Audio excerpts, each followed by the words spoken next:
12th polity புக்கில் இருக்கிற first ஒரு 2 லெசன் இன்றைக்கி பார்ப்போம். மேபி டைம் இருந்துச்சு அப்படின்னா 3rd லெசன் ஆல்சோ பார்க்க ட்ரை பண்ணுவோம். ஸோ ஃபஸ்ட் வந்து இந்திய அரசியலமைப்பு அப்படிங்கிற லெசன், கான்ஸ்டியூஷன் ஆஃப் இந்தியா அப்படிங்கிற லெசன் தான் ஃபஸ்ட்டு லெசன். இதுதான் வந்து ப்ரீஆம்பிள், இந்தியன் கான்ஸ்டியூஷனுடைய ப்ரீஆம்பிள் அப்படின்னு சொல்லக்கூடிய ஒரு விஷயம் இதுதான். முகப்புரை எப்படி ஸ்டார்ட் ஆகுது இது நமக்கு தெரியணும், சும்மாவாவது தெரிஞ்சு வச்சுக்கோங்க. இந்திய மக்களாகிய நாம், இந்தியன் கான்ஸ்டியூஷன் எப்படி ஸ்டார்ட் ஆகுது அப்படின்னா இந்திய மக்களாகிய நாம் அப்படின்னு ஸ்டார்ட் ஆகும். வி ஆர் த இந்தியன்ஸ் அப்படிங்கிற மாதிரி ஸ்டார்ட் ஆகும். We are the people of India அப்படிங்கிற மாதிரி தான் அது ஸ்டார்ட் ஆகும்.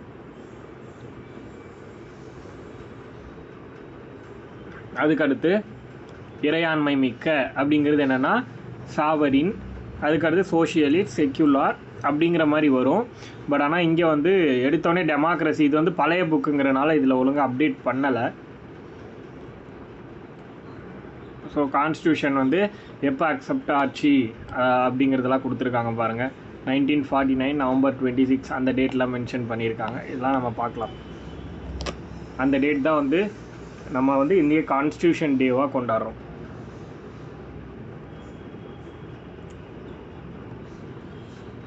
இந்த லெசனில் என்னெல்லாம் பார்க்குறோம், இந்தியன் கான்ஸ்டியூஷன்னா என்ன, இந்தியன் கான்ஸ்டியூஷன்னா என்ன, அதோடைய நேச்சர் எப்படி இருக்குது, ப்ளஸ் அதோடைய இம்பார்ட்டன்ஸ் என்ன.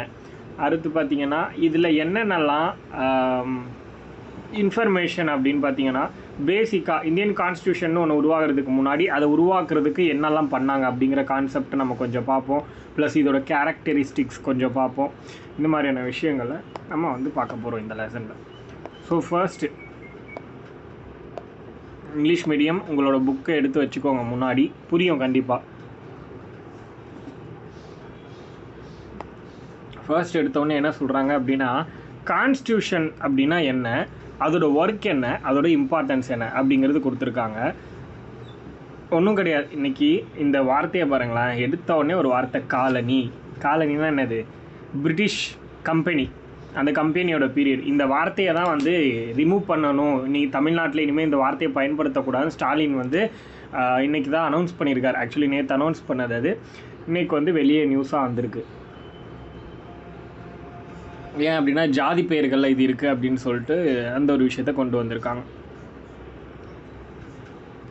ஓகே, அதுக்கடுத்து பார்த்தோன்னா கான்ஸ்டியூஷன் அப்படிங்கிறது ஒரு நாட்டில் இருக்கக்கூடிய மக்கள் வந்து எப்படிலாம் இருக்கணும் அப்படிங்கிறத பொறுத்துன விஷயங்கள், அவங்களுக்கு தேவையான ரைட்ஸ் என்ன, அவங்களுக்கு என்ன டியூட்டிஸ் இருக்குது, இந்த மாதிரியான விஷயம் எல்லாமே அதில் கொடுத்துருப்பாங்க. இது வந்து பிரிட்டிஷ் பீரியடில் இருந்து ஒவ்வொரு காலகட்டமும் மாறி மாறி 1947 என்னது Indian government of India act அப்படிங்கிற ஒரு ஆக்ட் வர்ற வரைக்கும் ஒரு பெரிய போராட்டமே நடந்திருக்கு அப்படின்னே சொல்லலாம். அதை பற்றி நம்ம பார்ப்போம்.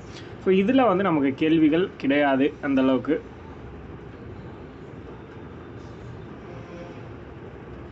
இதில் என்ன சொல்லியிருப்பாங்கன்னா கான்ஸ்டியூஷனில் இருக்கிற ஒவ்வொரு பார்ட்டை பற்றி மேலோட்டமாக சொல்லியிருப்பாங்க. பட் அது இங்கே படிக்க வேணாம், அதெல்லாம் நம்ம தனியாக படிச்சுக்கலாம்.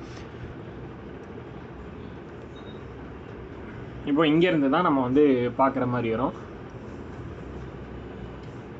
இப்போது ஒரு அரசமைப்புனா என்ன, அதாவது கான்ஸ்டியூஷன்னா என்ன, அது எப்படி உருவாச்சு, அதை யார் உருவாக்குனாங்க, இந்த மாதிரியான கேள்விகளுக்கு பதிலாக இருக்க மாதிரியான விஷயங்களை தான் இங்கே கொடுத்துருக்காங்க.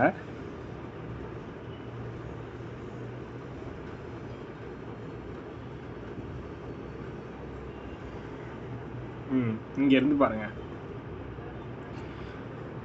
இந்தியன் கான்ஸ்டியூஷனில் 42nd அமெண்ட்மெண்ட் ஆக்ட், 42வது அரசியலமைப்பு சட்ட திருத்தம். இது வந்து பார்த்திங்க அப்படின்னா, அதாவது ஒரு விஷயம் சொல்லுவோம், இந்த முகப்புரைன்னு ஒன்று பார்த்தோம்ல நம்ம ப்ரீஆம்பிள்னு எடுத்த உடனே ஃபஸ்ட்டு அந்த ப்ரீஆம்பிள் அப்படிங்கிறது இது வரைக்கும் ஒரே ஒரு தடவை தான் அமெண்ட்மெண்ட் பண்ணியிருக்காங்க. நல்லா நோட் பண்ணிக்கோங்க. முகப்புரை அப்படிங்கிறது திருத்த முடியுமான்னு ஒரு கேள்வி கேட்பாங்க. கண்டிப்பாக முடியும். பட் ஆனால் இது வரைக்கும் ஒரே ஒரு டைம் தான் அதை வந்து அமெண்ட்மெண்ட் பண்ணியிருக்காங்க. எப்போ அப்படின்னா 1976 இந்திரா காந்தி வந்து பிரைம் மினிஸ்டராக இருந்த பீரியடில் 42nd கான்ஸ்டியூஷனல் அமெண்ட்மெண்ட் ஆக்ட் அப்படின்னு ஒன்று கொண்டு வந்தாங்க. அப்போ தான் என்ன பண்ணாங்கன்னா இறையாண்மை கொண்ட குடியரசு அப்படிங்கிறத, அதாவது சாவரின் வித் ரிப்பப்ளிக் அப்படிங்கிற மாதிரி, சாவரின் ரிப்பப்ளிக்குங்கிற வார்த்தையை என்ன பண்ணாங்க அப்படின்னா சாவரின், சோஷியலிஸ்ட்டு, செக்யுலாரு, டெமோக்ராட்டிக், அதுக்கடுத்து கடைசியாக ரிப்பப்ளிக் அப்படின்னு முடித்தாங்க. இந்த வார்த்தைகளை கொண்டு வந்தது அப்போ தான். புரியுதா? அதாவது இறையாண்மை குடியரசு மட்டும் இருந்ததை என்ன பண்ணாங்க, சமதர்மம் அப்படின்னு சொல்கிற சோஷியலிஸ்ட்டு, மதச்சார்பற்றங்கிற செக்குலாரிசம், அதுக்கடுத்து பார்த்திங்கன்னா மக்களாட்சி, இந்த 3 வார்த்தையும் உள்ளே கொண்டு வந்து இந்த ஆர்டரை வந்து ஃபிக்ஸ் பண்ணாங்க. ஓகேவா, இதுதான் வந்து ஃபஸ்ட்டு ஒரே ஒரு அமெண்ட்மெண்ட் ஆக்ட் அப்படின்னு சொன்னாலும் 42வது சட்ட திருத்தத்தின் மூலமாக ஒரே ஒரு தடவை மட்டும் அமெண்ட்மெண்ட் பண்ணாங்கங்கிறத நான் சொன்னேன். அந்த ஒரு தடவை பண்ண விஷயம் இந்த 3 வார்த்தைகளை ஆட் பண்ணியிருப்பாங்க. புரியுதா? சமதர்மம், மதச்சார்பற்ற, அதாவது சோஷியலிஸ்ட்டு, செக்யுலர், இந்த 2 வார்த்தை முக்கியமாக இதை ஆட் பண்ணது இந்த பீரியட் தான். அதுக்கடுத்து இன்னொரு 2 வார்த்தையை ஆட் பண்ணியிருப்பாங்க. என்ன அப்படின்னா ஒற்றுமை மற்றும் ஒருமைப்பாடு. ஒற்றுமை மற்றும் ஒருமைப்பாடுனா இன்டெகிரிட்டி, ஒருமைப்பாடுன்னு சொல்கிறோம் இல்லையா, அந்த வார்த்தை. இந்த 5 வார்த்தைகளை தான் இந்த அமெண்ட்மெண்ட் ஆக்ட் மூலமாக ஆட் பண்ணாங்க. அந்த 42வது சட்ட திருத்தம் 1976வது வருஷத்தில். புரியுதா? இந்த ஒரு விஷயம் தெரியணும், அவ்வளோதான். அடுத்த சோஷியலிஸ்ட் அப்படிங்கிற வார்த்தையை வந்து ஆட் பண்ணதுக்கான காரணம் என்னென்னா, ஃப்ரெஞ்சு ரெவல்யூஷன்னு சொல்லுவாங்க. 1789 ஃப்ரெஞ்சு புரட்சி அப்படின்னு ஒன்று 1789 1799 வரைக்கும் நடந்திருக்கும். அந்த புரட்சியின் மூலமாக தான் இந்த வார்த்தையை வந்து கொண்டு வந்திருப்பாங்க. அதை வந்து தெரிஞ்சுக்கிட்டோம்னா போதும்.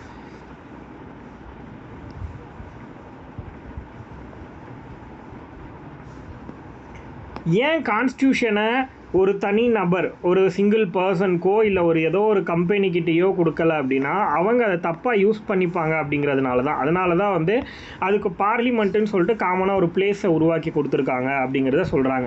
இப்போ இந்தியன் கான்ஸ்டியூஷனுடைய ரைட்ஸ் அப்படின்னு பார்த்தோன்னா 3 டைப்பாக பிரிக்கலாம். என்னது?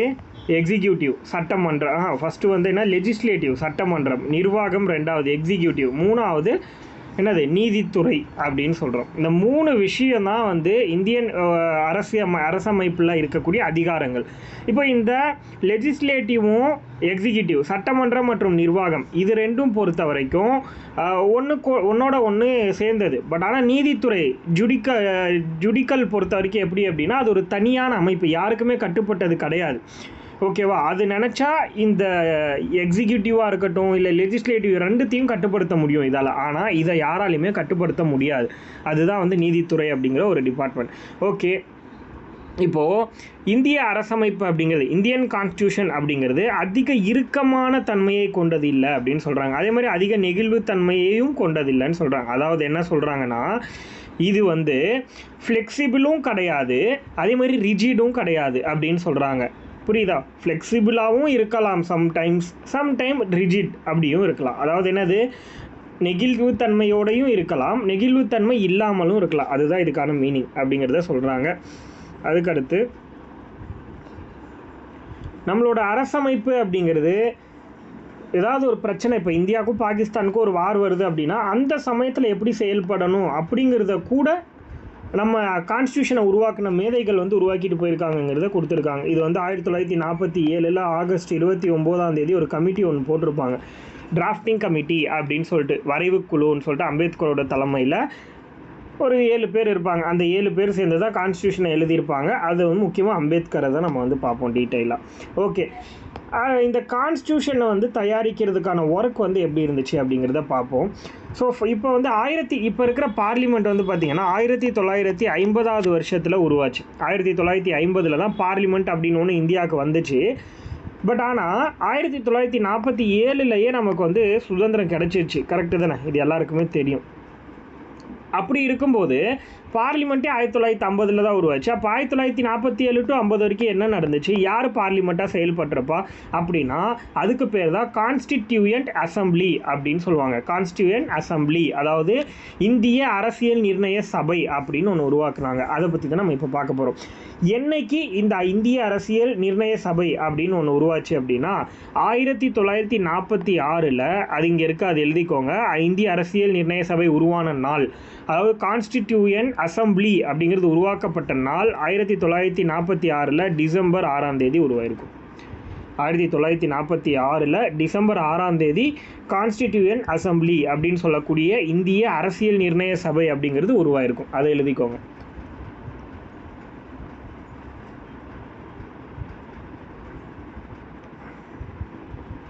அதுக்கடுத்து இப்போ வந்து அரசியல் நிர்ணய சபை அப்படின்னு ஒன்று உருவாக்கிட்டாங்க, அதாவது கான்ஸ்டிடியூயன்ட் அசம்பிளின்னு ஒன்று உருவாக்கிட்டாங்க. இது உருவாக்குனதுக்கப்புறம் இதுக்கு ஃபஸ்ட்டு செஷன் ஒன்று நடந்துச்சு. எப்போ அப்படிங்கிறத பாருங்கள். கான்ஸ்டிடியூயன்ட் அசம்பிளின்னு ஒன்று உருவாக்கிட்டாங்க.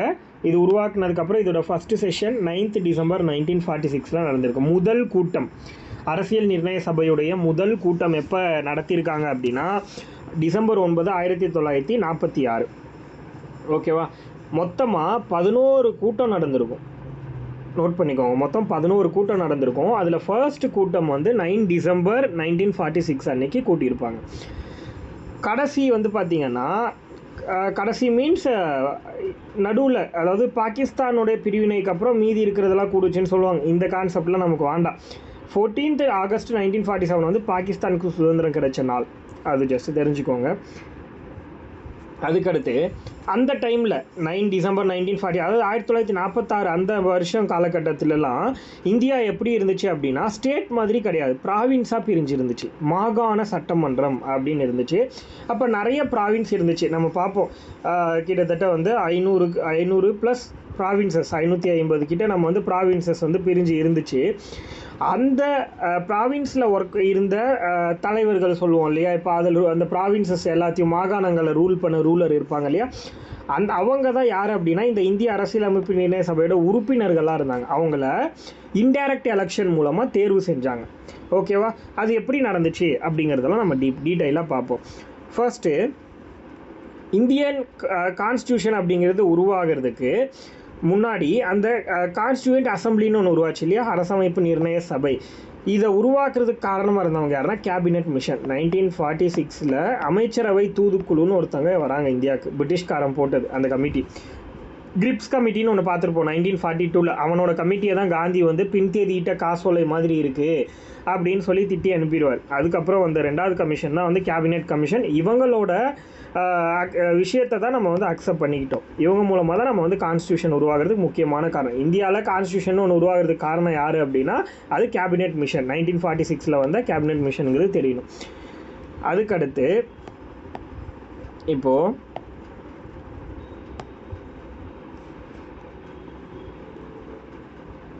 அன்னைக்கு இருந்த மாகாணங்கள், ப்ராவின்சஸ்ஸு, அதே மாதிரி சுதேச அரசுகள், அடுத்து வந்து பார்த்திங்கன்னா இன்னும் நிறைய பார்ட்டாக பிரிஞ்சு இருந்திருப்பாங்க, பிரிட்டிஷ்காரங்க இந்த மாதிரி எல்லாம்.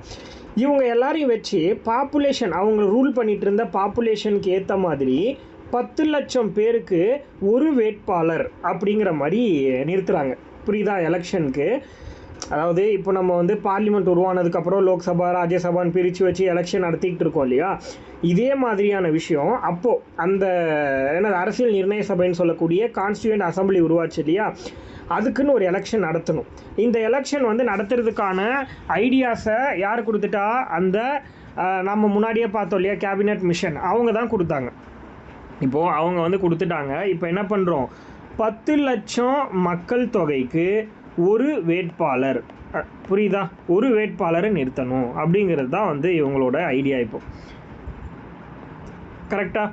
இப்போது அது மாதிரி ப்ராவின்சஸில் இருந்து 292 மெம்பர்ஸை வந்து சூஸ் பண்ணியிருக்காங்க. ப்ராவின்சஸில் இருந்து மாகாணங்களில் 292 உறுப்பினர்களையும் சுதேச அரசுகள்லேருந்து 93 உறுப்பினர்களையும் தேர்ந்தெடுத்திருக்காங்க. மொத்தமாக 389 பேர் இருப்பாங்க, 389 மெம்பர்ஸ் இருப்பாங்க. ஓகேவா? அதாவது இந்த அரசியல் நிர்ணய சபைன்னு ஒன்று உருவாகிறதுக்கு 389 வேட்பாளர்கள் வந்து சூஸ் பண்ணியிருக்காங்க. ஓகேவா? அதே மாதிரி ஒவ்வொரு ப்ராவின்ஸ்லையும் இந்து, முஸ்லீம், சீக்ஸ் இந்த மாதிரி ஒவ்வொருத்தங்களும் எவ்வளோ பேர் இருக்காங்கன்னு பார்த்து அவங்களுக்கு ஏற்ற மாதிரி ரிசர்வேஷன் கொடுத்து அப்புறம் தான் வந்து மெம்பர்ஸை சூஸ் பண்ணியிருக்காங்க அப்படிங்கிறத கொடுத்துருக்காங்க. அடுத்து இந்த மெம்பர்ஸ் எல்லாரும் என்ன சொல்கிறாங்கன்னா அந்தந்த ப்ராவின்சஸில், அந்தந்த மாகாணங்களில் இன்டைரக்ட் எலெக்ஷன் மூலமாக தேர்ந்தெடுக்கப்படுறாங்க அப்படிங்கிறத சொல்லியிருக்காங்க. அதுக்கடுத்து இப்போ வந்து எலெக்ஷன்லாம் முடிஞ்சிருச்சு. எலெக்ஷன் முடிஞ்சதுக்கப்புறம் என்ன ஆகுது அப்படின்னா நிறைய கமிட்டிஸ்லாம் போடுறாங்க. ஒரு 22 கமிட்டிஸ் போடுறாங்க. எலெக்ஷன் முடிஞ்சதுக்கப்புறம் இதை வந்து உருவாக்கிட்டாங்க. இது கான்ஸ்டியூண்ட் அசம்பிளின்னு ஒன்று உருவாக்கிட்டாங்க. அவங்க என்ன பண்ணுறாங்க, ஒவ்வொருத்தரோட தலைமையில் ஒரு கமிட்டிங்கிற மாதிரி ஒரு 22 கமிட்டி போடுறாங்க. அதில் மேஜர் கமிட்டி ஒரு 13 இருக்கும், மைனர் கமிட்டி மீதி இருக்கிறது எல்லாமே அப்படிங்கிற மாதிரி வரும். ஸோ இதுக்கப்புறம் என்ன சொல்கிறாங்கன்னா, இந்த அரசமைப்பு நிர்ணய சபையோட ஃபர்ஸ்ட் கூட்டம் முதல் செஷன் வந்து டிசம்பர் 9, 1946 நம்ம சொன்னோம் இல்லையா. இப்போ 1946 முன்னாடியிலேருந்து ஆகஸ்ட், செப்டம்பர் இந்த மாதத்துலலாம் வந்து அதை உருவாக்கி என்னென்ன பண்ணுமோ எல்லாம் பண்ணி முடித்து உருவாக்கிட்டு ஃபஸ்ட்டு செஷன் வந்து டிசம்பர் 9, 1946 நடக்குது. இந்த நாளில் என்ன பண்ணாங்கன்னா, இந்த அரசமைப்பு நிர்ணய சபைக்கு ஒரு தலைவரை சூஸ் பண்ணும். அதுதான் இவங்களோட ஃபஸ்ட்டு டார்கெட். அதுதான் இவங்களுடைய தீம். ஃபஸ்ட்டு செஷனோட தீமே அதுதான். நமக்கு வந்து ஒரு சேர்மனை சூஸ் பண்ணணும் அப்படிங்கிறது தான் இவங்களோட தீம்.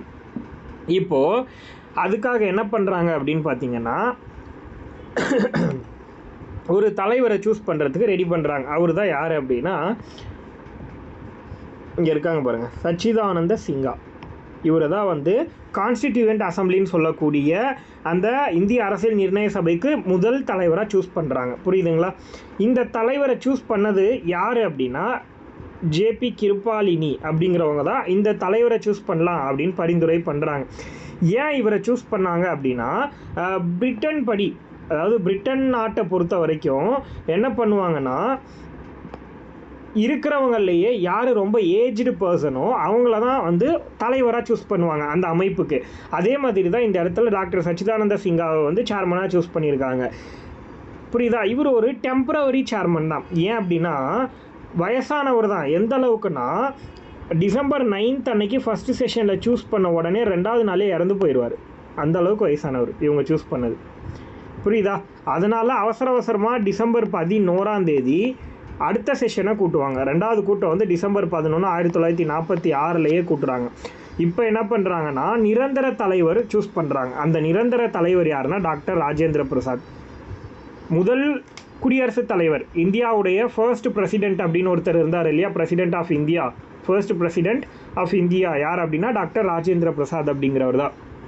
இவர் தான் டிசம்பர் 11, 1946 இந்த கான்ஸ்டியூண்ட் அசம்பிளியோடைய நிரந்தர தலைவர், பெர்மனன்ட் சேர்மனாக சூஸ் பண்ணப்படுறார். இவர் கூட இன்னும் சில நபர்களையும் வந்து சூஸ் பண்ணுறாங்க. என்ன அப்படின்னா, டெப்டி சேர்மன், துணைத் தலைவராக வி.டி. கிருஷ்ணமாச்சாரி ஒருத்தரை சூஸ் பண்ணுறாங்க. புரியுதுங்களா? வி.டி. கிருஷ்ணமாச்சாரி அப்படிங்கிறவரை துணைத் தலைவராக சூஸ் பண்ணுறாங்க. அதுக்கடுத்து இதுக்கு ஆலோசகர்னு ஒருத்தர், அட்வைசர் யார் அப்படின்னா B.N. ராவ். இவர் வந்து ஆலோசகர், அட்வைசர். இவங்களை எல்லாரையும் வந்து இந்த செகண்ட் செஷனில் சூஸ் பண்ணிடுறாங்க. புரியுதுங்களா? மொத்தமாக எத்தனை செஷன் சொன்னேன்? 11 செஷன் நடந்துச்சுன்னு சொன்னேன். அதுக்கடுத்து கடைசியாக என்னைக்கு இந்த செஷன் நடந்துச்சு அப்படின்னா, ஜனவரி 24, 1950. அதோட சேர்மனும் ராஜேந்திர பிரசாத் தான். ஜனவரி 24, 1950 தான் அந்த 11வது செஷன் நடந்துச்சு அப்படின்னு சொல்கிறாங்க. இது எத்தனை பார்ட்டாக நடந்துச்சுன்னா 12 பார்ட்டாக நடந்துச்சு, 12 தொகுதிகளாக. 9th டிசம்பரில் ஆரம்பித்து 24th, அதாவது 1946 to 24th ஜனவரி 1950 வரைக்கும் இந்த செஷன் வந்து நடந்திருக்கு அப்படிங்கிறத கொடுத்துருக்காங்க. அடுத்து இதில் ஒரு 22 கமிட்டி போட்டிருப்பாங்கன்னு சொன்னேன் இல்லையா, அதில் ஒரு கமிட்டி தான் என்னென்னா டிராஃப்டிங் கமிட்டி. 1947 ஆகஸ்ட் 29 போட்டிருப்பாங்க. அந்த டிராஃப்டிங் கமிட்டி இது தனியாகவே நம்ம பார்ப்போம், பாலிட்டின்னு சொல்லிட்டு. ஸோ இது இந்த புக்கில் வர்றதுனால நான் இந்த இடத்துல எக்ஸ்பிளைன் பண்ணுறேன், வேணால் அந்த இடத்துல எழுதி வச்சுக்கோங்க நீங்கள். ஸோ அந்த டிராஃப்டிங் கமிட்டி வரைவு குழுவோட தலைவர் வந்து அம்பேத்கர், அவரோட சேர்த்து ஒரு 7 பேர் வந்து அந்த கமிட்டியில் இருப்பாங்க. இவங்க கான்ஸ்டியூஷனை எழுதி முடிக்கிறதுக்கு 2 வருஷம் 18 மாதம் 2 வருஷம் 18 மாதமா 2 வருஷம் 11 மாதம் அடுத்து 18 நாட்களை வந்து யூஸ் பண்ணியிருக்காங்க. புரியுதுங்களா? 2 years 11 months 18 days ஆயிருக்கு கான்ஸ்டியூஷனை எழுதி முடிக்கிறதுக்கு. இவங்க எழுதி முடித்து இதை வந்து சப்மிட் பண்ணுறாங்க யார்கிட்ட? இந்த கான்ஸ்டியூண்ட் அசம்பிளி கிட்ட. ஏன்னா அவங்க தான் வந்து டெம்பரவரி பார்லிமெண்ட் உருவாகிற வரைக்கும் டெம்பரவரி பார்லிமெண்ட்டாக இருந்தது யாருன்னா இந்த கான்ஸ்டியூண்ட் அசம்பிளின்னு சொல்லக்கூடிய இந்திய அரசியல் நிர்ணய சபை தான். ஓகேவா? ஸோ இப்போது இவங்க வந்து கடைசியாக இதை என்னைக்கு ஏற்றுக்கிறாங்க இவங்க எழுதின கான்ஸ்டியூஷன் அப்படின்னா நவம்பர் 26, 1949 அன்னைக்கு 284 மெம்பர்ஸ் சைன் பண்ணி ஓகே இது வந்து பெஸ்ட்டு தான் அப்படிங்கிறத எடுத்துக்கிறாங்க. புரியுதா? எத்தனை பேர் சைன் பண்ணாங்க இது அக்செப்ட் பண்ணுறதுக்கு அப்படின்னா 284 மெம்பர்ஸ். இதை கான்ஸ்டியூஷன் வந்து கம்ப்ளீட் ஆன நாள் வந்து 26/11/1949 எழுதி முடிச்சு பர்ஃபெக்டாக வந்து அக்செப்ட் பண்ணிட்டாங்க. புரியுதுங்களா? அப்போது இந்த நாளை தான் நம்ம என்ன பண்ணுறோன்னா, அதாவது நவம்பர் 26 தான் கான்ஸ்டிடியூஷன் டேவாக கொண்டாடுறோம் இந்தியாவில். எப்போ அதை அனௌன்ஸ் பண்ணுறாங்க கான்ஸ்டியூஷன் டேனா 2015 அனௌன்ஸ் பண்ணாங்க. கான்ஸ்டியூஷன் டேவை 2015 அனௌன்ஸ் பண்ணாங்க. அப்பையிலேருந்து நம்ம வந்து கான்ஸ்டியூஷன் டே அப்படின்னு ஒன்று கொண்டாடிக்கிட்டு இருக்கோம். புரியுதுங்களா? அதுக்கடுத்து இப்போது இந்தியன் கான்ஸ்டியூஷன் அப்படிங்கிறது சும்மா அவங்களுக்கு தோணுனதெல்லாம் எழுதிடல அம்பேத்கர், இல்லை அதில் இருக்கிற மீதி 6 பேரும் சேர்ந்து சும்மா தோணுனதெல்லாம் எழுதலை. 60க்கும் மேற்பட்ட நாடுகள் 60+ கண்ட்ரியிலேருந்து இன்ஃபர்மேஷனை படித்து எடுத்திருக்காரு அம்பேத்கரும் இந்த கமிட்டி மொத்தமும் சேர்ந்து 60 நாடுகளுடைய கான்ஸ்டிடியூஷனை படிச்சிருக்காங்க. படித்து அதிலிருந்து ஒவ்வொரு விஷயமும் நம்ம நாட்டுக்கு எதெல்லாம் செட் ஆகும், எந்த நாட்டில் இருக்கிறது எந்த விஷயம் நம்ம நாட்டுக்கு செட் ஆகும் அப்படிங்கிறத தேடி பிடிச்சி கஷ்டப்பட்டு எழுதி 3 டைம் சப்மிட் பண்ணுறாங்க. ஃபஸ்ட் டைம் சப்மிட் பண்ணும்போது 2473 கரெக்ஷன்ஸ் வந்து பண்ணியிருக்காங்க. அந்த கரெக்ஷன்ஸை போய் மாற்றிட்டு திருப்பி கொண்டு வந்தாங்க. அதுக்கப்புறம் திரும்பி கரெக்ஷன், அதுக்கப்புறம் திரும்பி இந்த மாதிரி 3 தடவை சப்மிட் பண்ணி 3ஆவது தடவை தான் இவங்க கான்ஸ்டியூஷனே அக்செப்ட் ஆச்சு. அவ்வளோ ஹார்ட் ஒர்க் இதுக்கு வந்து போட்டிருக்காங்க, பல பேர் தூங்காமல். அப்போ அந்த ஒவ்வொரு விஷயமும் கான்ஸ்டியூஷனில் இருக்கிற ஒவ்வொரு விஷயமும் எந்த நாட்டிலேருந்து எடுத்தாங்க, அது வந்து அதான் எந்த இடத்துல இருந்துங்கிற மாதிரி டீட்டெயிலாக கொடுத்துருப்பாங்க. இப்போது ஃபஸ்ட்டு சில விஷயம் வந்து கவர்மெண்ட் ஆஃப் இந்தியா ஆக்ட் 1935 சில விஷயத்தை எடுத்திருக்காங்க. மற்ற நாடுகளுக்கு போகிறதுக்கு முன்னாடி நம்மளோட கவர்மெண்ட் ஆஃப் இந்தியா ஆக்ட் வந்து பிரிட்டிஷ்காரங்க போட்டாங்க 1935. அந்த ஆக்ட்லேருந்தே சில விஷயங்களை மட்டும் எடுத்திருக்காங்க. அது என்னென்னங்கிறத பார்ப்போம். ஃபஸ்ட்டு ஃபெடரலிசம் கூட்டாட்சியோட விதிகள் அங்கே எங்கே எடுத்துருக்காங்க, கவர்மெண்ட் ஆஃப் இந்தியா ஆக்ட் 1935 தான் எடுத்திருக்காங்க. அதே மாதிரி ஆஃபீஸ் ஆஃப் கவர்னர், ஆளுநர் பதவி, இதையும் எங்கேருந்து எடுத்திருக்காங்க அப்படின்னா கவர்மெண்ட் ஆஃப் இந்தியா ஆக்ட் 1935, இந்திய அரசாங்க சட்டம் 1935. அடுத்து நீதித்துறைனா என்னது, நம்ம இது ஒரு நீதி அமைப்பு. அதுக்கடுத்து பொது தேர்வாணையங்கள், இது வந்து பார்த்திங்கன்னா பப்ளிக் எக்ஸாமினேஷன் நடத்துகிறாங்க இல்லையா, அந்த கமிஷன்ஸ். அதுக்கடுத்து நெருக்கடி கால விதிகள்னால் எமர்ஜென்சி ஆர்டிகல்ஸ், எமர்ஜென்சியெல்லாம் இதிலேருந்து எடுத்திருக்காங்க. அடுத்து நிர்வாகம், எக்ஸிக்யூட்டிவ் ரிலேட்டடான விஷயங்கள் எல்லாமே எடுத்திருக்காங்க. இது எல்லாமே மட்டும்தான் இந்த கவர்மெண்ட் ஆஃப் இந்தியா 1935 எடுத்திருக்காங்க. அடுத்து பிரிட்டன்லேருந்து என்னென்ன எடுத்திருக்காங்க அப்படின்னா, பிரிட்டனாலே பார்லிமெண்ட்ரி ஃபார்ம் ஆஃப் கவர்மெண்ட்டுன்னு சொல்கிறோம்ல நம்ம இந்தியன் கவர்மெண்ட்டை, நாடாளுமன்ற முறையிலான அரசாங்கம் அப்படின்னு. அது எங்கேருந்து எடுத்ததுன்னா பிரிட்டன்லேருந்து எடுத்தது.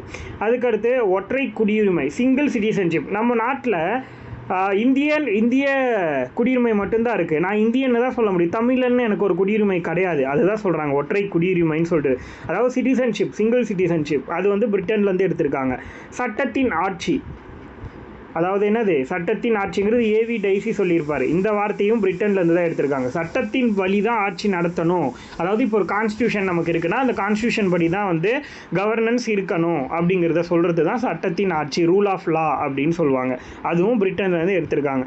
அடுத்தது பார்லிமெண்ட்டுடைய செயல்முறைகள், பார்லிமெண்ட்ரி ஃபார்ம் ஆஃப் கவர்மெண்ட்டு, அதுக்கடுத்து பார்லிமெண்ட்டுடைய அந்த ஒர்க், இது எல்லாமே வந்து பிரிட்டன்லேருந்து எடுத்திருக்காங்க. ப்ளஸ் இடைக்கால தடை ஆணைகள், இந்த விஷயம் பிரிட்டன்லேருந்து எடுத்திருக்காங்க. அதாவது என்னென்னா, இப்போது திடீர்னு ஏதாவது ஒரு பிரச்சனை வந்து இந்தியாவுக்கு வருது, வேறு பாகிஸ்தான் கூட ஒரு பிரச்சனை வருதுன்னா நம்ம நாட்டில் வந்து எமர்ஜென்சி போட்டுடுறோம். அந்த எமர்ஜென்சி அப்போது ஆர்டிக்கல் 19 தவிர மற்ற எல்லாமே சஸ்பெண்ட் ஆகிடும்னு சொல்லுவாங்க.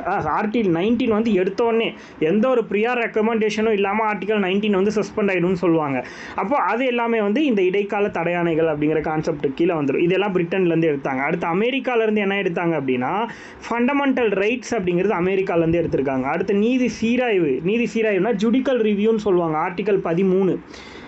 இது வந்து பார்த்திங்கன்னா இப்போ வந்து ஒரு பார்லிமெண்ட்டோ இல்லை ஒரு ஸ்டேட் கவர்மெண்ட்டில் இருக்கிற அசம்பிளியோ இவங்க ஏதாவது ஒரு சட்டத்தை வந்து உருவாக்குறாங்க புதுசாக அப்படின்னா அந்த சட்டம் அந்த நாட்டுக்கு வந்து தவறான விஷயத்தை கொடுக்குற மாதிரி தோணுது அப்படின்னா அதை வந்து கவர்மெண்ட் என்ன பண்ணுவாங்க அப்படின்னா ஒரு சுப்ரீம் கோர்ட்டோ இல்லைனா வந்து ஹை கோர்ட்டோ அதை எடுத்து இது நீங்கள் பண்ணது தப்புன்னு சொல்லி ப்ரூஃப் பண்ண முடியும். அதுதான் நீதி சீராய்வு. பார்லிமெண்ட் மேலேயே இவங்க என்ன பண்ண முடியும்னா அதிகாரம் செலுத்த முடியும்னு சொல்கிறாங்க நீதித்துறையால்.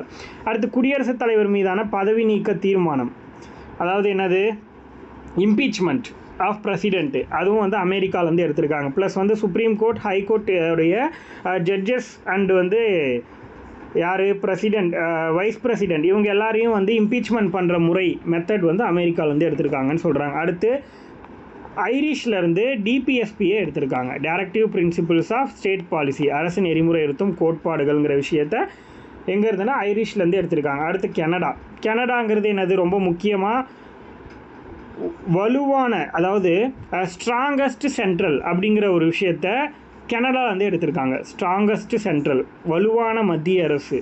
அடுத்து இது என்னது அப்படின்னா கன்கரண்ட் லிஸ்ட்டு, பொதுப்பட்டியலுங்கிறது கனடாலேருந்து எடுத்திருக்காங்க. பொதுப்பட்டியலுங்கிறது கனடா, கன்கரண்ட் லிஸ்ட்டு. அடுத்து என்னது மத்திய அரசால் தான் மாநில ஆளுநர் நியமனம் அப்படிங்கிற விஷயம் கனடா. அதாவது கவர்னரோட அப்பாயின்மெண்ட் அப்படிங்கிறது பிரசிடெண்ட்டால் தான் செய்ய முடியும், அதுதான் வந்து இங்கே கொடுத்துருக்காங்க, அதுவும் கனடா. அடுத்து உச்சநீதிமன்றத்துடைய அறிவுரை அதிகார வரம்பு, அதாவது சுப்ரீம் கோர்ட் வந்து இந்த அளவுக்கு ஒர்த்து அப்படிங்கிறத சொல்கிறாங்கல்ல, அதுவும் கனடாலேருந்து தான் எடுத்திருக்காங்க. இது இல்லாமல் ஆஸ்திரேலியாவிலேருந்து என்ன எடுத்திருக்காங்க, அதாவது ட்ரேடு, வணிகம் ஆஸ்திரேலியா, ப்ளஸ் வந்து ட்ரேட் பண்ணுறதுக்கான இண்டிபெண்டன்ஸ் அது. அதுக்கடுத்து பார்த்திங்கன்னா நாடாளுமன்றத்தோட ஈரவைகளின் கூட்டுக்கூட்டம், ஜாயிண்ட் செஷன்ஸ்னு ஒன்று இருக்குது. ஆர்டிகல் 108 நேற்று சொல்லியிருப்பேன், ஞாபகம் இருக்கா? அது வந்து பார்த்திங்கன்னா ஆர்டிகல் 108 படி ஜாயிண்ட் செஷன், அந்த விஷயத்தை ஆஸ்திரேலியாவிலேருந்து கொண்டு வந்திருக்காங்க. இதெல்லாம் நமக்கு நல்லா தெரியும். அடுத்து ஜெர்மனிலேருந்து என்ன கொண்டு வந்திருக்காங்க, இப்போ நான் சொன்னல எமர்ஜென்சின்னு ஒன்று இந்தியாவில் அனௌன்ஸ் பண்ணுறாங்க அப்படின்னா அந்த டைமில் ஆர்டிகல் 19 அப்படிங்கிறது தானாகவே சஸ்பெண்ட் ஆகிடும்னு சொன்னேன்னா, அப்போது இந்த மாதிரி ஃபண்டமெண்டல் ரைட்ஸ் வந்து அந்த எமர்ஜென்சி நெருக்கடி டைமில் ரத்து பண்ணுறாங்கன்னா அது வந்து ஜெர்மனிலேருந்து எடுத்தது, ஜெர்மனி கான்ஸ்டியூஷன்லேருந்து. அடுத்து சோவியத், ரஷ்யா, சோவியத்னா ரஷ்யா. அப்போ ரஷ்யாவிலேருந்து என்னெல்லாம் எடுத்தாங்கன்னா ஃபண்டமெண்டல் டியூட்டி. அடுத்து வந்து பார்த்திங்கன்னா முகப்புரையில் ஒரு சில வார்த்தைகள், முகப்புரைனா என்னது, நம்ம வந்து ப்ரீஆம்பிள் அப்படின்னு சொல்லுவோம். அந்த ப்ரீஆம்பிளில் சோஷியோ எக்கானமிக், அடுத்து வந்து பார்த்திங்கன்னா பொலிட்டிக்கல், இந்த 3 வார்த்தையும் முகப்புரையில் வந்து எங்கள் சோவியத் ரஷ்யாவிலேருந்து எடுத்து சேர்த்திருக்காங்க. அதுக்கு அடுத்து பார்த்திங்கன்னா ஃபண்டமெண்டல் டியூட்டியிலேருந்து நீதியோட மாண்புகள் ஆட் பண்ணியிருக்காங்கன்னு பார்த்தோம், அந்த 3 வார்த்தைகள்.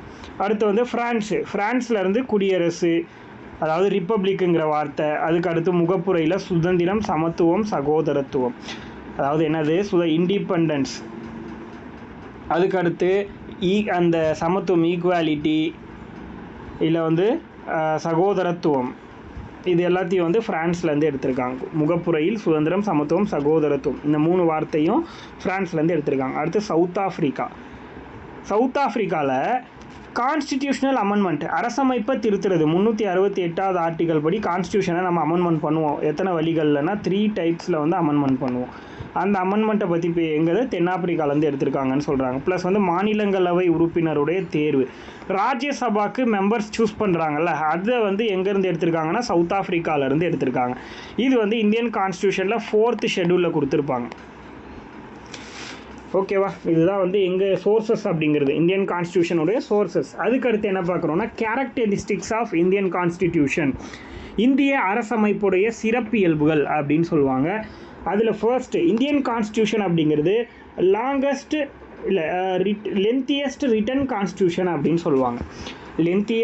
வேர்ல்டுலேயே லென்த்தியஸ்ட் ரிட்டன் கான்ஸ்டிடியூஷன் அப்படின்னு எதை சொல்லுவோம்னா இந்தியன் கான்ஸ்டியூஷன் தான் சொல்லுவோம். நீளமான எழுதப்பட்ட அரசமைப்பு. ஏன் நீளமானது, இதில் தான் நம்ம இந்தியன் கான்ஸ்டியூஷனில் தான் எத்தனை 12 அட்டவணைகள் இருக்குது, ப்ளஸ் வந்து பார்த்திங்கன்னா 25 பகுதிகள் இருக்குது, 25 பகுதிகள் இருக்குது. அதுக்கப்புறம் பார்த்திங்கன்னா 460 ஆர்டிக்கல் கிட்டத்தட்ட இருக்குது. இவ்வளோ விஷயங்கள் எந்த கான்ஸ்டியூஷன்லையும் இல்லை அப்படிங்கிற மாதிரி சொல்லுவோம். ஓகேவா, அதுக்கடுத்து பார்த்திங்கன்னா இவ்வளோ பெருசாக இருக்கிறனால தான் வந்து இது வந்து லென்த்தியஸ்ட் ரிட்டன் கான்ஸ்டியூஷன் அப்படின்னு சொல்கிறாங்க. இன்னொரு விஷயம், எந்த நாட்டோட அரசமைப்பு எழுதப்படலை அப்படின்னா இங்கிலாந்து மட்டும்தான். இங்கிலாந்துக்கு வந்து கான்ஸ்டியூஷன் ரிட்டனே கிடையாது. எல்லா நாட்டுக்குமே ரிட்டன் கான்ஸ்டியூஷன் இருக்கும். அமெரிக்காவுக்கு வந்து ரொம்ப கம்மி, ரொம்ப சின்ன ரிட்டன் கான்ஸ்டியூஷன் அமெரிக்கா தான். பட் ஆனால் இங்கிலாந்துக்கு ரிட்டன் கான்ஸ்டியூஷன் ஒன்று கிடையவே கிடையாது. நல்லா நோட் பண்ணிக்கோங்க. எந்த நாட்டுக்கு வந்து ரிட்டன் கான்ஸ்டியூஷன் இல்லைன்னு கேட்டாங்கன்னா அது இங்கிலாந்து. ஓகேவா?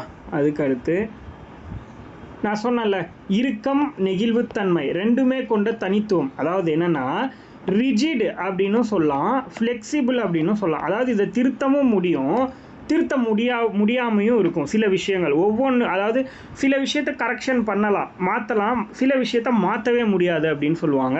அதுதான் கேசவானந்த பாரதி கேஸில் வந்து எதெல்லாம் மாற்ற முடியும் எதெல்லாம் மாற்ற முடியாதுன்னு சொல்லியிருப்பாங்க. அது வந்து ஃபண்டமெண்டல்னு சொல்லியிருப்பாங்க, அடிப்படையான விஷயங்கள் அப்படிங்கிற மாதிரி. அதுதான் வந்து 1973 கேஸில் சொல்லியிருப்பாங்க. அதை பார்ப்போம். ஸோ வேறு என்ன சொல்கிறாங்க, இறையாண்மை, சமதர்ம, மதச்சார்பற்ற மக்களாட்சி குடியரசு.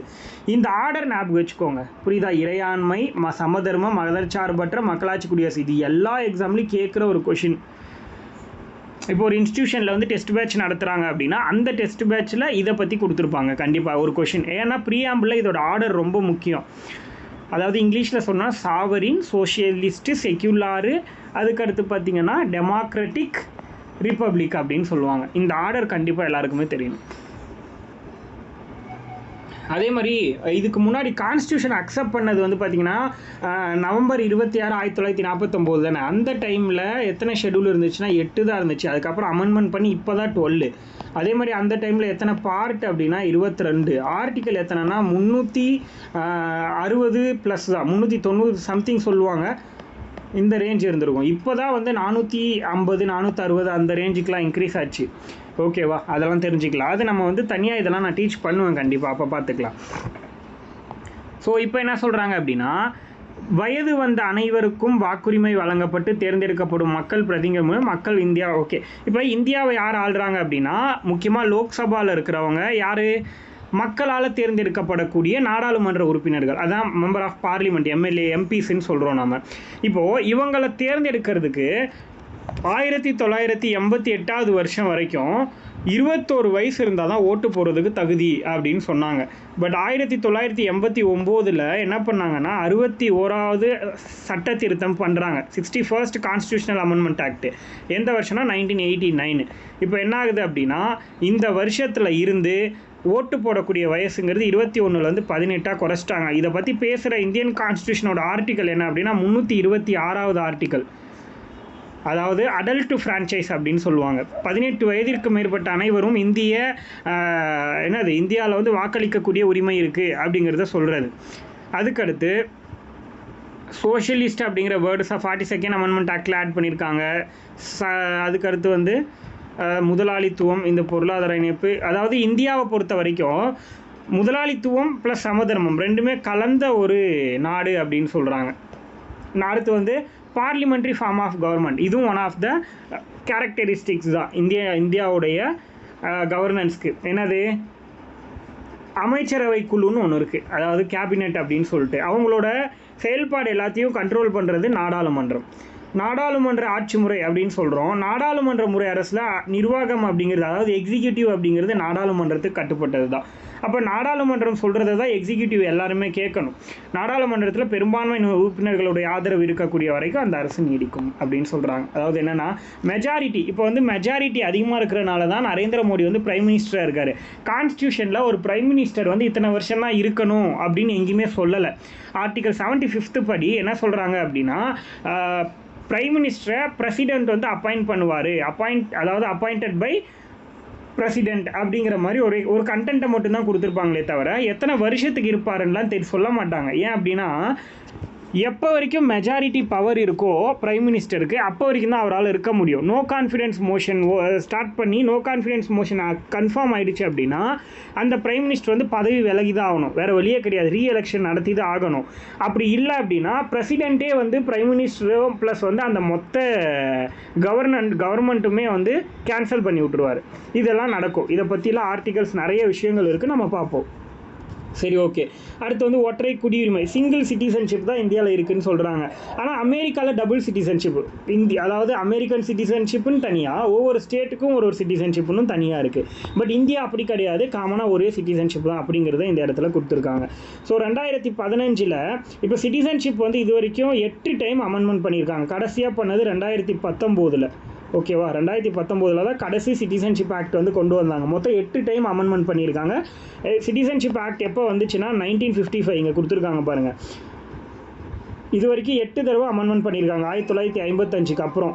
கிளியரா? இப்போது 2015 பண்ண அமெண்ட்மெண்ட்டில் என்ன சொல்கிறாங்க அப்படின்னா, ஒரு பர்சன் வந்து இந்தியாவில் தொடர்ந்து குடியிருந்தாலோ அப்படி இல்லைன்னா 12 மாதம் வந்து கவர்மெண்ட் ஜாபில் இருந்தாலோ அவங்களால வந்து சிட்டிசன்ஷிப் கேட்டு விண்ணப்பிக்க முடியும் அப்படின்னு சொல்கிறாங்க. அப்படி விண்ணப்பித்தாலும் கூட சில அன்கம்ஃபர்டபுளான சுச்சுவேஷனில் அந்த என்ன சொல்கிறாங்க, அந்த தகுதிகள்லாம் ரிமூவ் பண்ணிடுவாங்க அப்படிங்கிறதையும் சொல்கிறாங்க.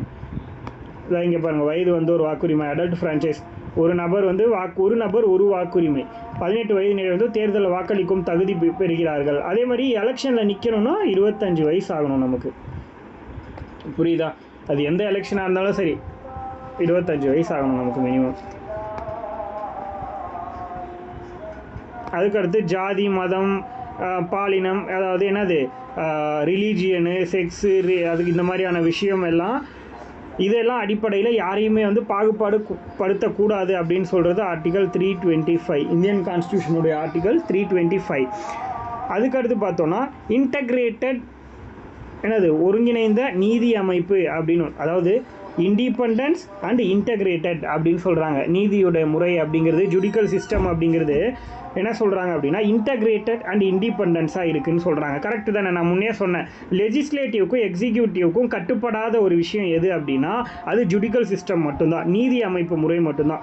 ஏன்னா இது வந்து சுதந்திரமானது, யாருக்குமே கட்டுப்பட்டது கிடையாது. அதே மாதிரி ஒருங்கிணைந்தது. ஏன் ஒருங்கிணைந்தங்கிற வார்த்தையை பயன்படுத்துகிறாங்க அப்படின்னா, இப்போது சுப்ரீம் கோர்ட்டுன்னு ஒன்று இருக்குது, ஓகேவா? அதே மாதிரி இது வந்து இந்தியாவில் டெல்லியில் இருக்குது. அதே மாதிரி இது கீழே ஹை கோர்ட்ஸ் இருக்குது. ஹை கோர்ட்ஸ்னால் ஒவ்வொரு ஸ்டேட்லேயும் இருக்கிற உயர் நீதிமன்றம். அதுக்கடுத்து சபார்டினேட் கோர்ட்ஸ், துணை நீதிமன்றங்கள் இருக்குது. இது இல்லாமல் வந்து இன்னும் நிறைய ட்ரிபுனல்ஸ்னு ஒன்று இருக்குது, தீர்ப்பாயங்கள் அப்படின்னு சொல்லுவாங்க. இதுவும் இல்லாமல் இன்னும் ஃபேமிலி கோர்ட்ஸ் எல்லாம் இருக்குது. இந்த மாதிரி நிறையா இருக்குது. அப்போது இது எல்லாமே யாரோட கண்ட்ரோலில் ரன் ஆகுது அப்படின்னா சுப்ரீம் கோர்ட்டுக்கு கீழே தான் ரன் ஆகுது. அதனால் இவங்க இப்போ ஹைகோர்ட்டில் ஒரு கேஸ் நான் போடுறேன், ஆனால் அந்த கேஸ் வந்து எனக்கு வந்து சரின்னு படலை, அவங்க கொடுத்த தீர்ப்பு வந்து எனக்கு சரின்னு படலை, அதனால் நான் அவங்கக்கிட்ட மேல்முறையீடுக்கு போகிறேன் அப்படின்னு சொல்லிட்டு நான் என்ன பண்ணுறேன், சுப்ரீம் கோர்ட்டில் ஹைகோர்ட்டில் ஒரு சைனை வாங்கிக்கிறேன். ஏன்னா அவங்களோட சைன் இல்லைன்னா சுப்ரீம் கோர்ட்டில் அந்த கேஸ் எடுக்க மாட்டாங்க. அவங்க ஓகே சொன்னால் மட்டும்தான் நம்மளால் சுப்ரீம் கோர்ட்டில் போயிட்டு அந்த கேஸை போட முடியும். புரியுதா?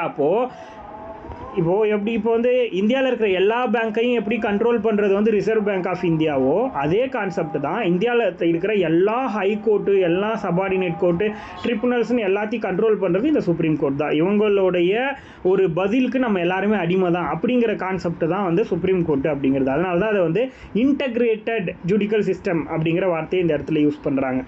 ஓகேவா? அதான் சொல்கிறாங்க, என்னது நீதித்துறையோட செயல்பாடுகளை நிர்வாகம், எக்ஸிக்யூட்டிவோ இல்லை பார்லிமெண்ட்டோ இல்லை ஒரு அசம்பிளியோ யாராலையுமே தலையிடவே முடியாது. இது ஒரு என்னது தன்னாட்சி அமைப்புன்னு சொல்கிறாங்க. இது ஒரு செல்ஃப் பாடி அந்த மாதிரி சொல்லலாம். அடுத்து வந்து இதில் வந்து சுப்ரீம் கோர்ட் அதுதான் வந்து ரொம்ப டாப் அப்படின்னு சொல்கிறாங்க. அது வந்து எப்போ ஸ்டார்ட் பண்ணியிருப்பாங்கன்னா 1950 1950 ஜனவரி 28 தான் வந்து சுப்ரீம் கோர்ட் அப்படின்னு ஒன்று ஸ்டார்ட் பண்ணியிருப்பாங்க இந்தியாவில். சரி, இதுக்கப்புறம் வேறு என்னெல்லாம் வந்து சிறப்பியல்புகள் இருக்குது இந்திய அரசியலமைப்புலனா, அடிப்படை உரிமைகள், ஃபண்டமெண்டல் ரைட்ஸ்ன்னு சொல்லுவாங்க. எஃப்டினா ஃபண்டமெண்டல் டியூட்டி. இப்போது இந்த அடிப்படை உரிமைங்கிறது யாருக்கெல்லாம் அப்படின்னா, இந்தியாவில் பிறக்கக்கூடிய ஒவ்வொரு குழந்தையும் தனக்கான ஃபண்டமெண்டல் ரைட்ஸோடு தான் பிறக்குது. யாருமே வந்து எதுக்காகவும் அவங்களுக்கு ஃபண்டமெண்டல் ரைட் வந்து கொடுக்க முடியாதுன்னு மறுக்க முடியாது. நீ வந்து இந்த ஜாதிக்காரன், அதனால உனக்கு வந்து இந்த ரைட்ஸ் நாங்கள் கொடுக்க மாட்டோம் அப்படின்னா யாருமே சொல்ல முடியாது. அப்படி சொன்னால் சுப்ரீம் கோர்ட்லேயே அவங்கள எதிர்த்து கேஸ் போட முடியும் நம்மளால்.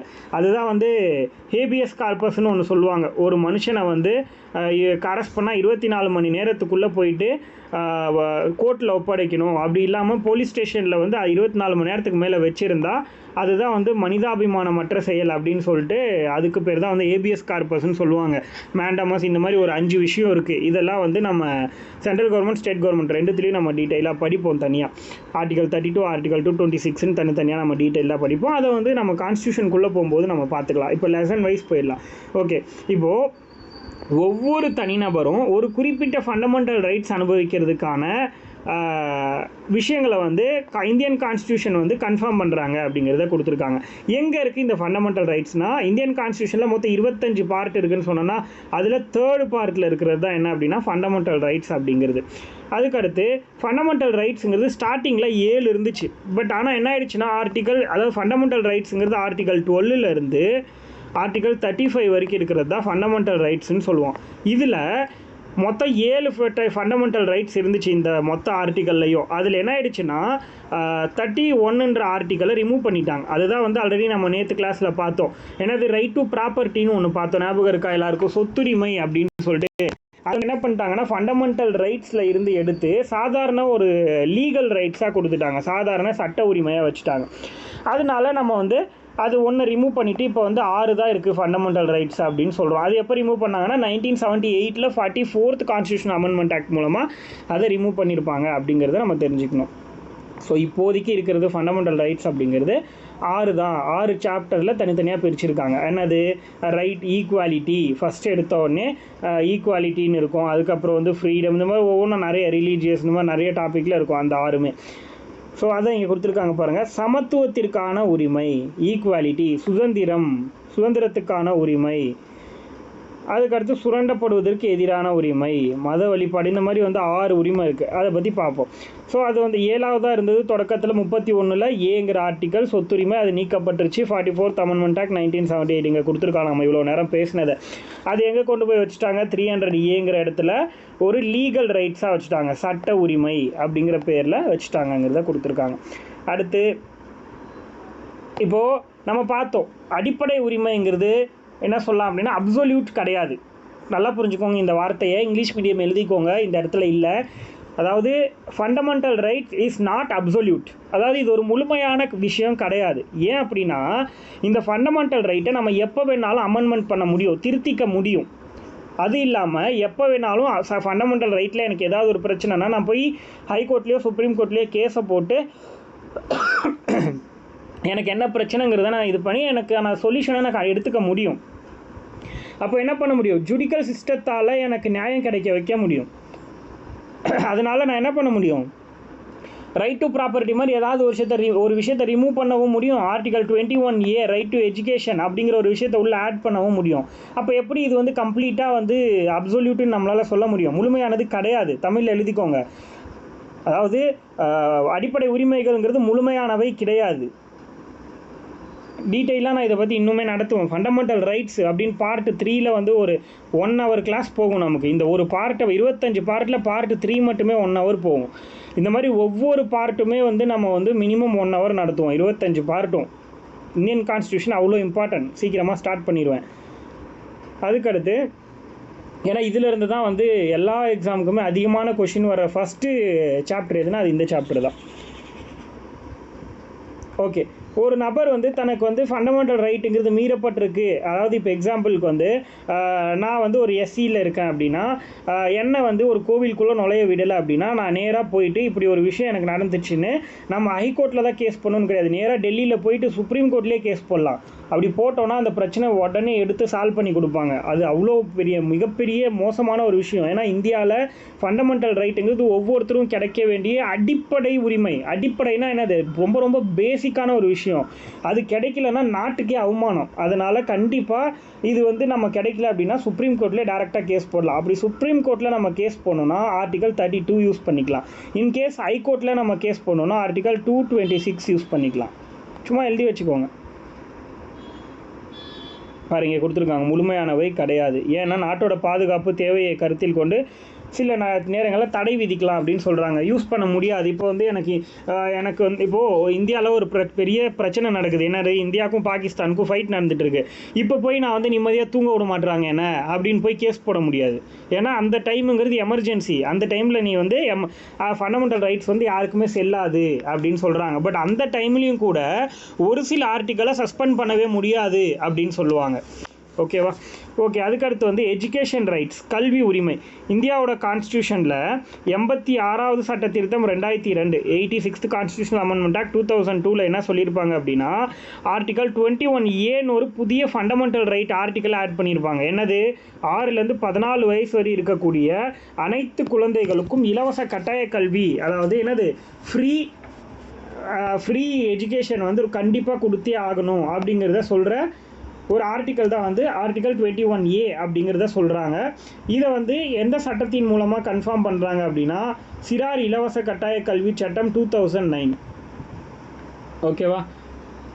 Free education act, child free education act something வரும், 2009 போட்டிருக்காங்க. இது வந்து எப்போது இது வந்து நடைமுறைக்கு வந்துச்சு இந்த ஆக்ட் அப்படின்னா 2010 ஏப்ரல் 1 2010 ஏப்ரல் 1 இந்த ஆக்ட் வந்து என்ஃபோர்ஸ்மெண்ட் ஆச்சு அப்படிங்கிற மாதிரி கொடுத்துருப்பாங்க. இந்த ஆர்டிகல் 21A எங்கேருந்து கொண்டு வந்தாங்கன்னா, ஃபண்டமெண்டல் டியூட்டியில் இருக்கிற ஆர்டிகல் 45 இருந்து இங்கே கொண்டு வந்துட்டாங்க.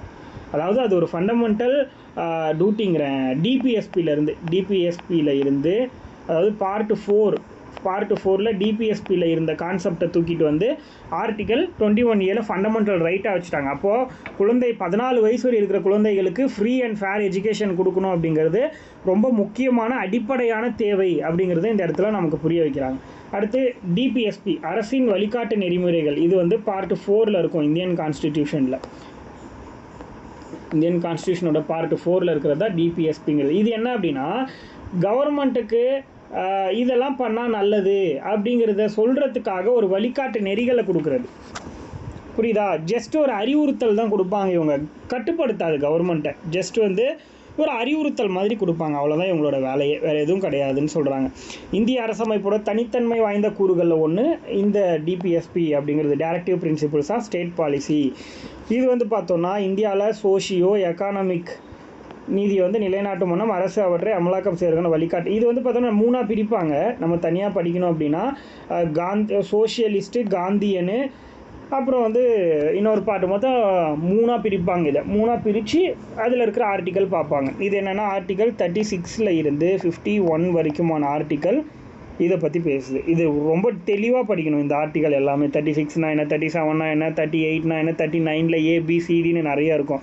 இது மாதிரி எல்லாத்தையும் நம்ம டீட்டெயிலாக பார்க்கணும். இப்போ வந்து ஈக்குவல் சேலரி அப்படிங்கிறது மென் அண்ட் விமன் அப்படிங்கிறது ஆர்டிக்கல் 39ல் சின்னு வரும், நினைக்கிறேன் CDன்னு வரும். ஆர்டிக்கல் 39D வந்து மென் அண்ட் விமனுக்கு வந்து ஈக்குவல் சேலரி இருக்கணும் அப்படின்னு சொல்லுது. இலவசமான கட்டாய கல்விங்கிறது, வேலை பார்க்கும் உரிமை, இது எல்லாமே வந்து இது கீழே கொடுத்துருப்பாங்க. ஒவ்வொரு ஆர்டிக்கலுக்கு கீழேயும் ஒவ்வொரு விஷயத்தையும் கொடுத்துருப்பாங்க. முதுமை, வேலையின்மை, நோய்வாய்ப்படுறது, இதெல்லாம் ஆர்டிக்கல் 39ல் Fல கொடுத்துருப்பாங்க. இந்த மாதிரி ஒவ்வொரு விஷயமும் நிறைய கொடுத்துருப்பாங்க. அதே மாதிரி இதில் நம்ம தெரிஞ்சுக்க வேண்டியது என்னென்னா, இந்த டிபிஎஸ்பின்னு சொல்லக்கூடிய அரசு கொள்கை வழிகாட்டு நெறிகளில் இருக்கக்கூடிய விதிகள் எல்லாம் நீதிமன்றம் மூலமாக நிலைநாட்ட முடியாது. இப்போது இதில் எக்ஸாம்பிளுக்கு வந்து ஒரு ஆணுக்கும் பெண்ணுக்கும் சம ஊதியம் வந்து இந்த கம்பெனியில் கொடுக்கல அப்படின்னு போய் ஒரு கேஸ் போட முடியாது நம்மளால். அது அந்த கம்பெனி வந்து இதை தான் பண்ணணும்னு நம்ம ஒரு அறிவுரை கொடுத்துட்டோம். ஆனால் அதை செய்ய வேண்டிய வேலை கம்பெனியோடது. அதை எதிர்த்து கேஸ் போட முடியாது. இது ஒன்றும் ஃபண்டமெண்டல் ரைட்ஸ் கிடையாது அதை எதிர்த்து கேஸ் போடுறதுக்கு. இது வந்து ஒரு அறிவுறுத்தல் மட்டும்தான் கொடுக்கும். அதனால் இதை நம்மளால் என்ன பண்ண முடியாது, நீதிமன்றத்தால் நிலைநாட்ட முடியாதுன்னு சொல்கிறாங்க. அதாவது it is not enforceable by court அப்படின்னு வரும். அதுக்கடுத்து பார்த்திங்கன்னா, இது ரொம்ப முக்கியத்துவம்னு வாய்ந்ததுன்னு சொல்கிறாங்க. கவர்மெண்ட்டு ரூல் பண்ணுறதுக்கு ரொம்ப முக்கியத்துவம் வாய்ந்தது. அதுக்கடுத்து ஃபண்டமெண்டல் டியூட்டி. இது வந்து பார்ட் 4ல் A அப்படிங்கிற இடத்துல இருக்கக்கூடிய பார்ட் 4ல் ஏங்கிற புதிய ஆர்டிக்கலையே கொண்டு வந்தாங்க.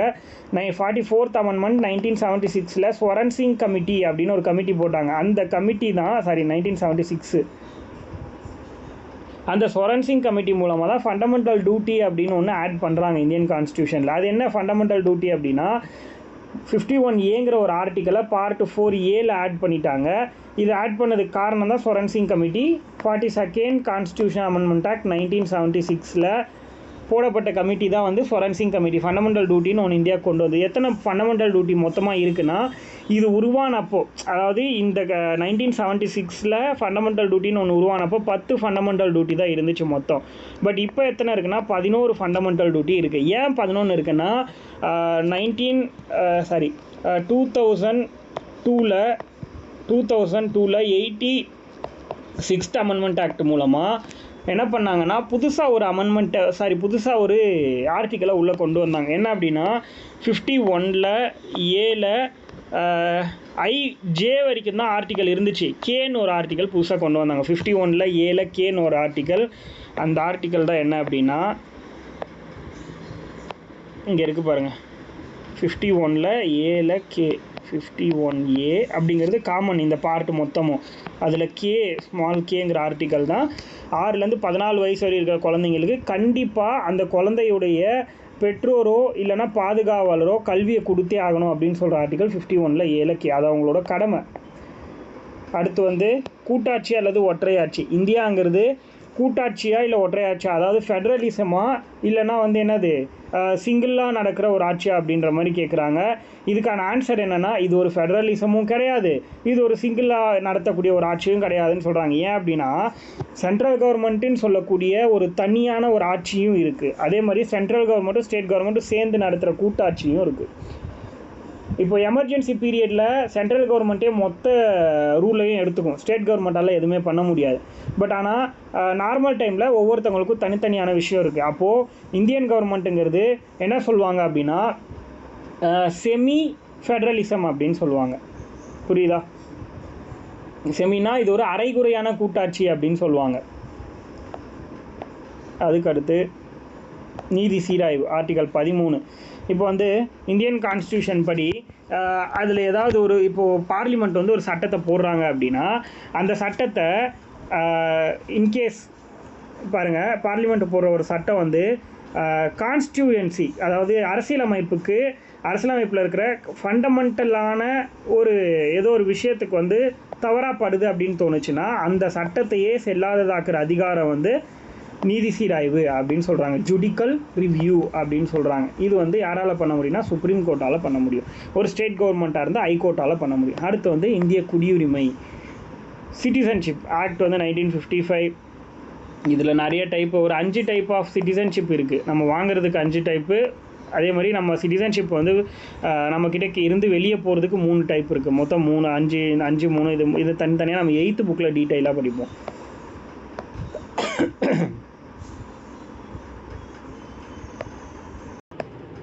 இந்தியாவில் நாடாளுமன்ற மக்களாட்சி 1.4. இதில் என்ன சொல்கிறாங்க அப்படின்னா ஆர்டிகல் 79 என்னன்னா நாடாளுமன்றம், அதாவது பார்லிமெண்ட்னா என்ன அப்படிங்கிறது சொல்கிறது தான் வந்து ஆர்டிகல் 79. பார்லிமெண்ட்னா என்னது? பிரசிடென்ட் ஆஃப் இந்தியா, பிரசிடென்ட்டு, 2வது லோக்சபா, 2வது வந்து லோக்சபா, 3வது ராஜ்யசபா. இது 3 சேர்ந்தது தான் வந்து பார்லிமெண்ட். புரியுதா?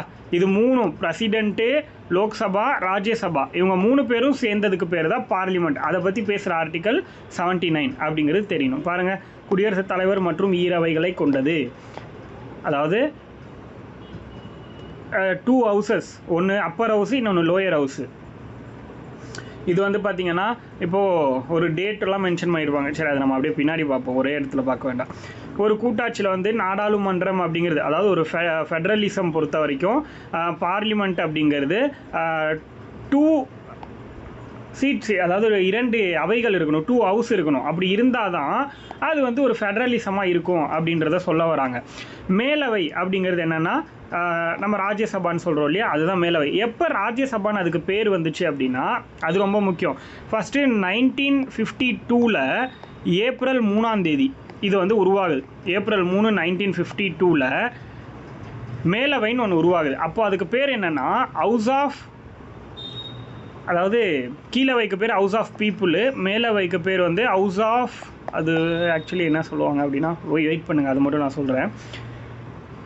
House of People, House of ஸ்டேட்டுன்னு நினைக்கிறேன், அது மட்டும் நான் சொல்கிறேன். ஸோ அப்படி இருந்துச்சு. அந்த பேர் தான் வந்து ராஜ்யசபான்னு 1954 மாறுச்சு. 1954 ஐ திங்க் ஆகஸ்ட் மாதம் மாறுச்சு. ஆகஸ்ட் 24 அன்னைக்கு 1954 இது வந்து பார்த்திங்கன்னா ராஜ்யசபான்னு மாறுச்சு. அதே மாதிரி லோக்சபா இருக்குல்ல, அது ஹவுஸ் ஆஃப் பீப்புள்னு இருந்துச்சு, அதாவது மக்களுடைய அவை அப்படின்னு சொல்லிட்டு.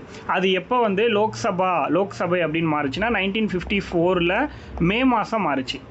புரியுதா? மே மந்தில் மாறுச்சு. இந்த விஷயங்கள் மட்டும் ஓரளவுக்கு தெரிஞ்சுக்கோங்க, போதுமானது.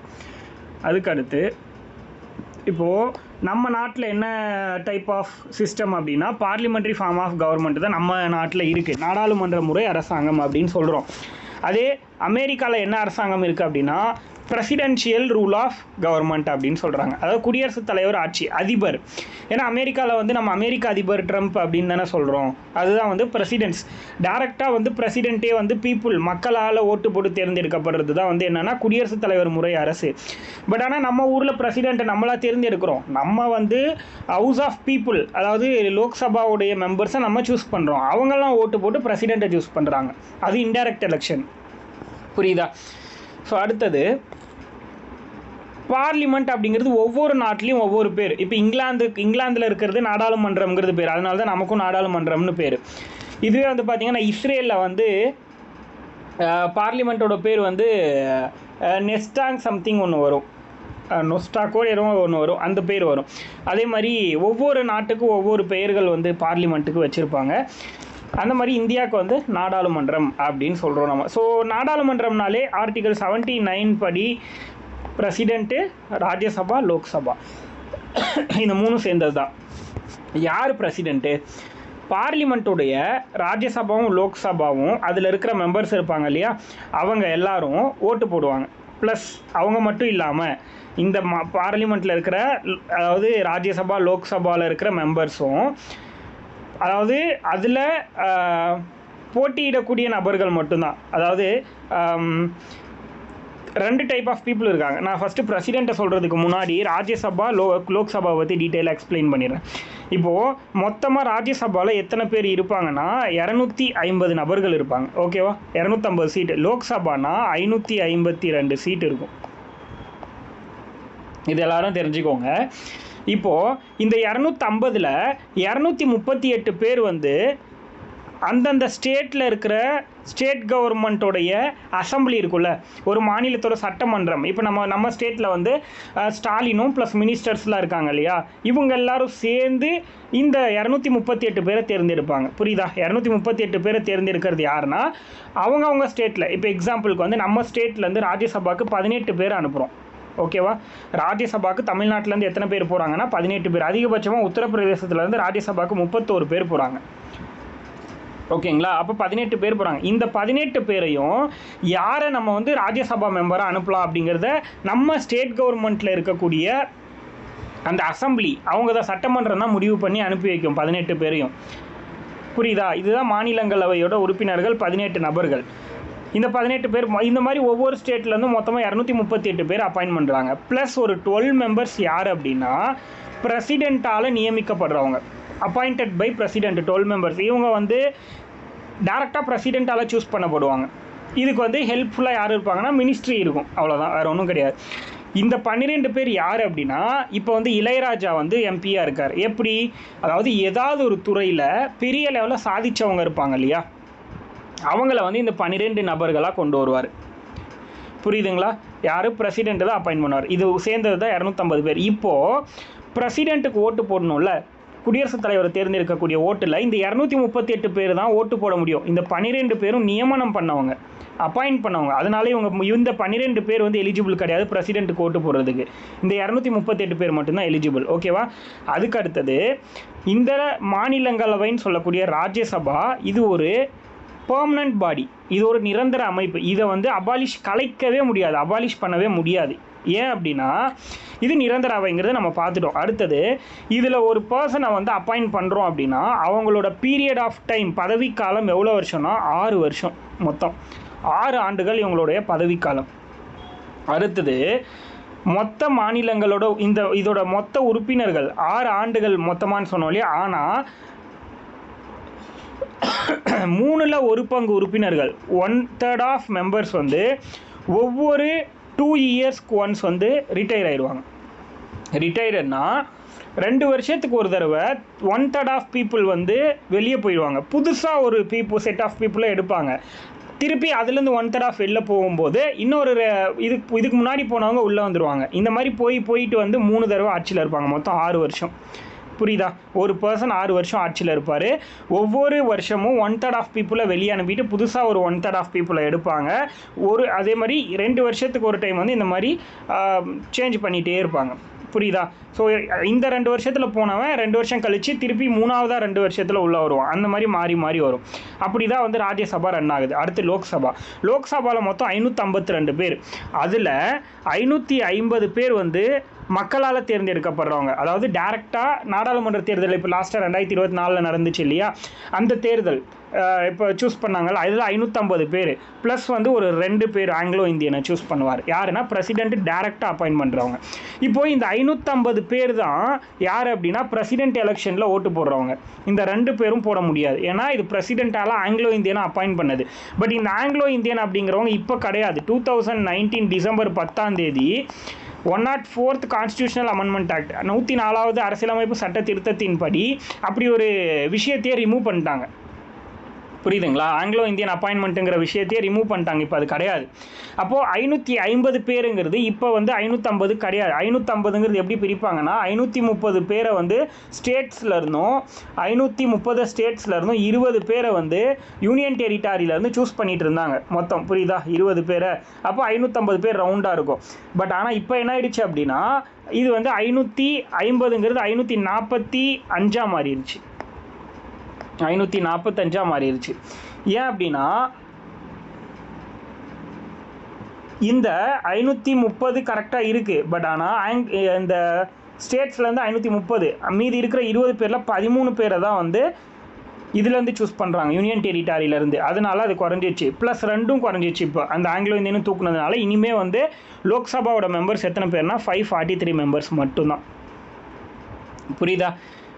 2 பேரும் கிடையாது. ப்ளஸ் வந்து இங்கேயும் வந்து குறைச்சிட்டாங்க. 20 பேர் யூனியன் டெரிட்டாரி அப்படிங்கிறது வெறும் 13 பேராக குறைச்சிட்டாங்க. கரெக்டாக? அதில் ஒரு 7 பேரை குறைச்சதுனால இப்போ வந்து டிக்ரீஸ் ஆகிடுச்சு. இன்னொரு விஷயம், ராஜ்யசபாவுக்கு தேவையானவங்க ராஜ்யசபாவுக்கு வந்து பார்த்திங்கன்னா ஸ்டேட் கவர்மெண்ட்ஸ்லேருந்து கொடுத்துட்ருக்காங்க. ஆனால் ஒரு யூனியன் டெரிட்டாரியிலேருந்து டெல்லியிலேருந்து 3 பேர் ராஜ்யசபாவுக்கு வராங்க. டெல்லியிலேருந்து 3 பேர், பாண்டிச்சேரியிலேருந்து ஒருத்தங்க. வேறு எந்த மொத்தம் 8 யூனியன் டெரிட்டாரி இருக்குது. மற்ற எந்த யூனியன் டெரிட்டாரியில் இருந்தும் ஒரு மெம்பர் கூட வர்றது கிடையாது ராஜ்யசபாவுக்கு. ஏன்னா அங்கே பாப்புலேஷன் ரொம்ப கம்மி. அதனால அவங்கள இங்கே கொண்டு வர முடியாது. அதனால் வந்து வெறும் டெல்லிக்கு 3 பேருக்கும் அதுக்கடுத்து வந்து 1 வந்து இவங்களுக்கு பாண்டிச்சேரிக்கும் கொடுத்துருக்காங்க. அடுத்து இங்கே வந்துடலாம். ஸோ 543 மெம்பர்ஸ் வந்து மக்களால் தேர்ந்தெடுக்கப்படுறதுனால தான் அது மக்களவைன்னு பேர். இப்போது இதில் இவங்களோட பீரியடுங்கிறது 5 ஆண்டுகள். பட் ஆனால் 5 வருஷங்கிறது சொல்ல முடியாது நம்மளால். பிரசிடென்ட் நினச்சா இந்த மக்களவை வந்து கலைக்கிற அதிகாரமும் பிரசிடெண்ட்டுக்கு இருக்குது. புரியுதா? இதை வந்து டிஸ்குவாலிஃபை பண்ணுற பவருமே அவங்களுக்கு பிரசிடெண்ட்டுக்கு இருக்குது, குடியரசுத் தலைவருக்கு. ஓகேவா? இப்போ இந்த 543 ப்ளஸ் வந்து 238 இவங்க எல்லாம் ஒன்றா சேர்ந்து தான் என்ன பண்ணுறாங்க அப்படின்னா பிரசிடெண்ட்டுக்கான எலெக்ஷனில் ஓட்டு போடுறாங்க. இவங்க மட்டும் கிடையாது, ஒவ்வொரு ஸ்டேட்லேயும் அசம்பிளியில் இருக்காங்கள்ல, சட்டமன்றத்தில், இவங்களும் சேர்ந்து இந்த 3 பார்ட் ஆஃப் பீப்புளும் சேர்ந்து தான் இவங்களுக்கு எலெக்ஷனில் ஓட்டு போடுறாங்க. அது மட்டும் இல்லாமல் இன்னொரு பார்ட் இருக்காங்க. யாருன்னா டெல்லி அண்ட் பாண்டிச்சேரியில் இருக்கிற தேர்ந்தெடுக்கப்பட்ட நபர்கள் மட்டும். புரியுதா? இவங்க எல்லாரும் சேர்ந்து தான் பிரசிடெண்ட்டுக்கான எலெக்ஷனில் ஓட்டு போடுறாங்க. இதுதான் வந்து கவர்மெண்ட் அப்படிங்கிறது. அதுக்கடுத்து தமிழ்நாட்டில் நீதிமன்றத்தில் தமிழை வந்து ஒரு மொழியாக பயன்படுத்த ஆரம்பித்தது எப்போல இருந்துன்னா 2014 வருஷம் ஆகஸ்ட் 1 அப்படிங்கிறத இங்கே கொடுத்துருக்காங்க. அதுக்கடுத்து இதுக்கான ஆர்டிக்கல் என்னென்னா 120வது ஆர்டிக்கல் படி நம்ம கோர்ட்லேயோ இல்லை பார்லிமெண்ட்லேயோ எங்கே வேணாலும் நமக்கு எந்த லாங்குவேஜ் தெரியுமோ அந்த லாங்குவேஜில் பேசிக்கலாம் அப்படிங்கிறத பற்றி பேசுகிறது 120வது ஆர்டிக்கல்.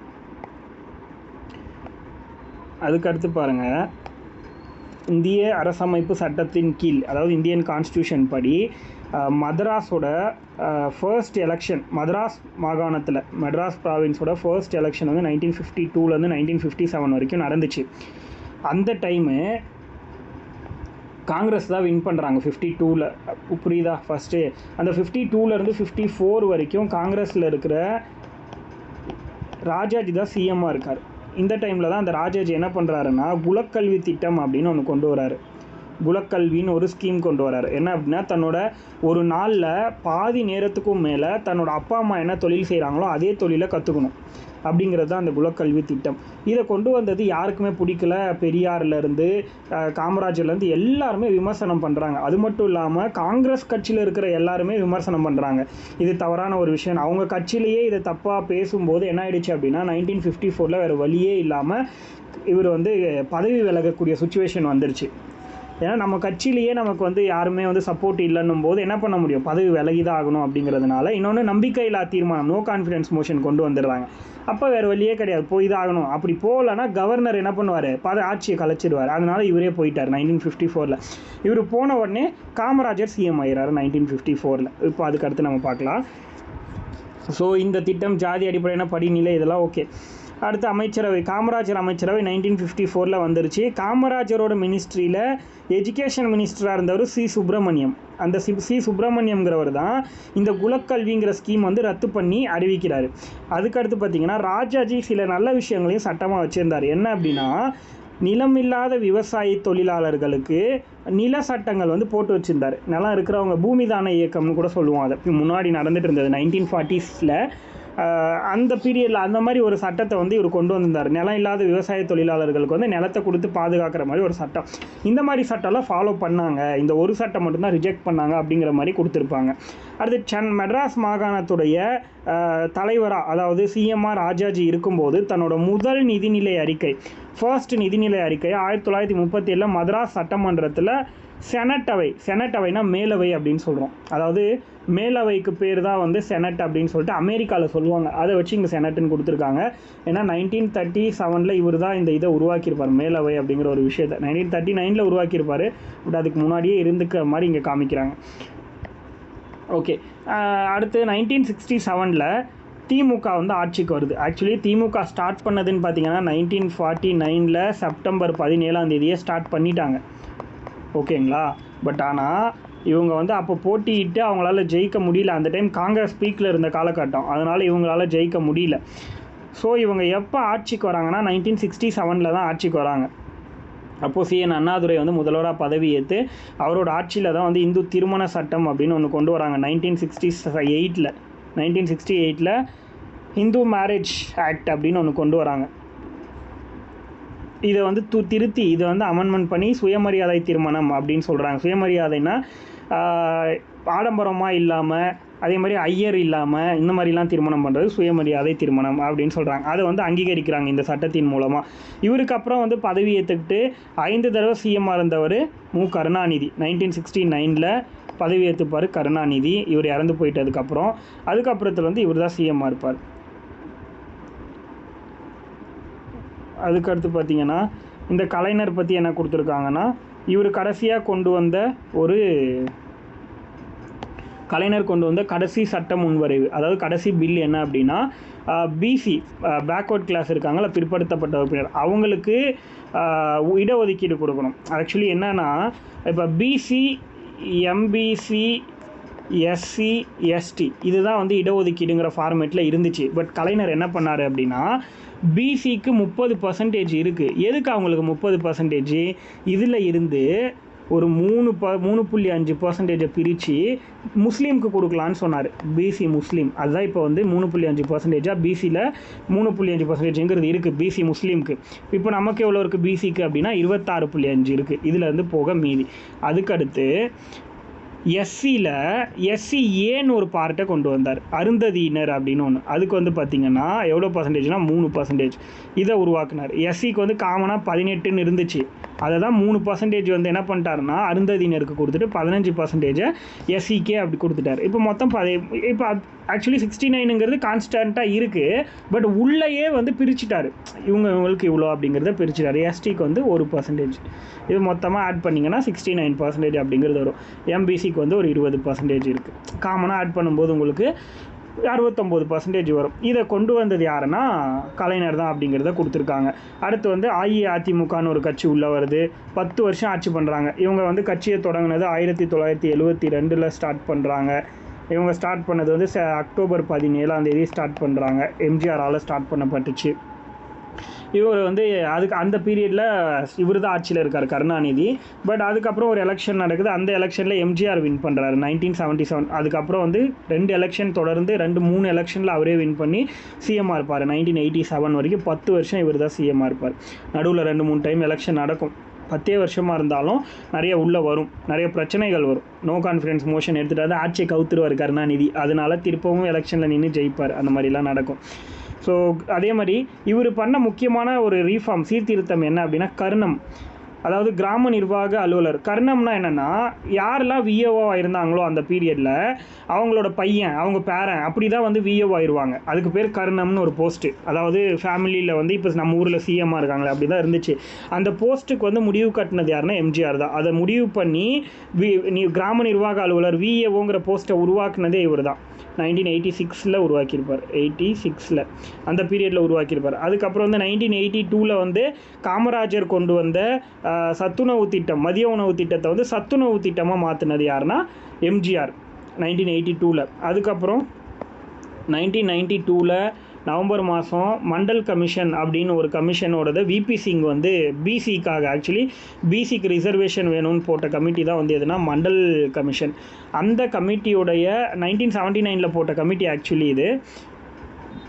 அது வந்து 1980 ரிப்போர்ட் சப்மிட் பண்ணுவாங்க. இந்த 1980 ராஜீவ்காந்தி பீரியடு. அதுக்கப்புறம் வந்து பார்த்திங்கன்னா இதை வந்து கொண்டு வந்தது விபி சிங்கு.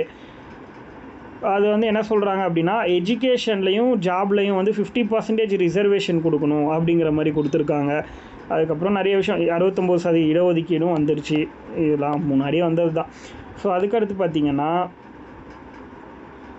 நீங்கள் தெரிஞ்சுக்க வேண்டியது என்னென்னா, இந்த ஆர்டிக்கல் தெரிஞ்சுக்கணும். இதில் இந்தியன் கான்ஸ்டியூஷனில் ஆர்டிக்கல் 333ன்னு ஒரு ஆர்டிக்கல் இருக்குது. எதுக்கு அப்படின்னா, ஆங்கிலோ இந்தியனில் ஒரு பர்சனை வந்து ஒருத்தரை வந்து கவர்னரால் நியமிக்கப்படுறவர். இப்போ நம்ம பார்த்தோம்ல, பிரசிடெண்ட்டால் லோக்சபாவுக்கு ஆங்கிலோ இந்தியன் ஒருத்தர் அப்பாயிண்ட் பண்ணணும். அதுக்கான ஆர்டிக்கல் 331. 2 பேரை நியமிப்பாங்க. ஆனால் கவர்னர் வந்து அந்த ஸ்டேட்டில் வந்து ஒருத்தரை நியமிப்பார். அதுக்கான ஆர்டிக்கல் 333. பட் இப்போ இதெல்லாம் கிடையாது. ஆனால் தெரிஞ்சுக்கணும் கண்டிப்பாக ஆர்டிக்கல். இன்னொன்று, தமிழ்நாட்டில் 234 தொகுதி இருக்குது, நம்ம எல்லாருக்குமே தெரியும். இப்போது ஒருத்தங்க இதில் வந்து பொது தொகுதிகள்லேருந்து தேர்ந்தெடுக்கிறவங்க 189, ரிசர்வேஷன் மூலமாக, அதாவது எஸ்சி எஸ்டி மூலமாக தேர்ந்தெடுக்கிறது வந்து பார்த்திங்கன்னா 45 பேரை தேர்ந்தெடுக்கிறாங்க. காமனாக தேர்ந்தெடுக்கிறது 189. அடுத்து எஸ்சி எஸ்டிலேருந்து 45 பேரை தேர்ந்தெடுக்கிறாங்க. இப்போ வந்து மெஜாரிட்டி வேணும்னா 180 தொகுதிகளில் வந்து வின் பண்ணால் மட்டும்தான் சிஎம் ஆக முடியும் தமிழ்நாட்டில். ஓகேவா? அடுத்தது கடைசியாக 2021 நடந்த எலெக்ஷனாக 16வது தமிழக சட்டமன்றம் 2021 நடந்ததுன்னு சொல்கிறாங்க. தமிழக சட்டமன்றத்தில் பொது தேர்தல் நடந்ததையொட்டி 16வது சட்டமன்றம் வந்துருச்சு. அதே மாதிரி சென்ட்ரல் கவர்மெண்ட்டில் நடந்துச்சு இல்லையா, இப்போ 2024, அது வந்து 17வது எலெக்ஷன். அடுத்து பொதுக்கணக்கு குழு. இது என்ன அப்படின்னா 1921 உருவாக்குனது. இங்கே இயர் இல்லை, நோட் பண்ணிக்கோங்க. பொதுக்கணக்கு குழுங்கிறது 1921 உருவாக்கியிருப்பாங்க. இதோட சேர்மனை வந்து ஸ்பீக்கர் தான் அப்பாயிண்ட் பண்ணுவாங்க. நல்லா நோட் பண்ணிக்கோங்க நந்தினி. இதோட சேர்மன் அப்பாயிண்ட் பண்ணுறது யாருன்னா ஸ்பீக்கர் மீன்ஸ் சபாநாயகர் யார்? இப்போ பார்லிமெண்ட்டில் லோக்சபா இருக்குன்னா லோக்சபாவோட லீடர் தான் ஸ்பீக்கர். இவர் தான் வந்து இந்த பொதுக்கணக்கு குழு அப்படிங்கிறதோட சேர்மனை வந்து அப்பாயிண்ட் பண்ணுவார். அதே மாதிரி 1967 வரைக்கும் இதோட சேர்மன் வந்து யாருன்னா நார்மலாக ஆளுங்கட்சியிலேருந்து ஒருத்தர் தான் இருப்பார். ஆனால் 1967 இருந்து எதிர்கட்சியிலேருந்து ஒருத்தரை வந்து இதோட தலைவராக போட்டார். யாருன்னா ஸ்பீக்கர் போட்டார். ஓகேவா? இந்த ஒரு விஷயம் தெரிஞ்சால் போதும். ப்ளஸ் இதில் மொத்தம் இந்த பொதுக்கணக்கு குழுவில் 22 பேர் இருப்பாங்க மெம்பர்ஸ். ஓகேவா? அதில் 15 பேர் வந்து லோக்சபா மெம்பர்ஸ், மீதி 7 பேர் ராஜ்யசபா மெம்பர்ஸ். புரியுதா? பொதுக்கணக்கு குழுவில் மொத்தம் தலைவர் இல்லாமல் 22 பேர் இருப்பாங்க. அந்த 22 பேரில் 15 பேர் லோக்சபா, 7 பேர் ராஜ்யசபா. இதை நோட் பண்ணிக்கோங்க, இந்த பாயிண்ட்லாம் ரொம்ப முக்கியம். அதுக்கடுத்து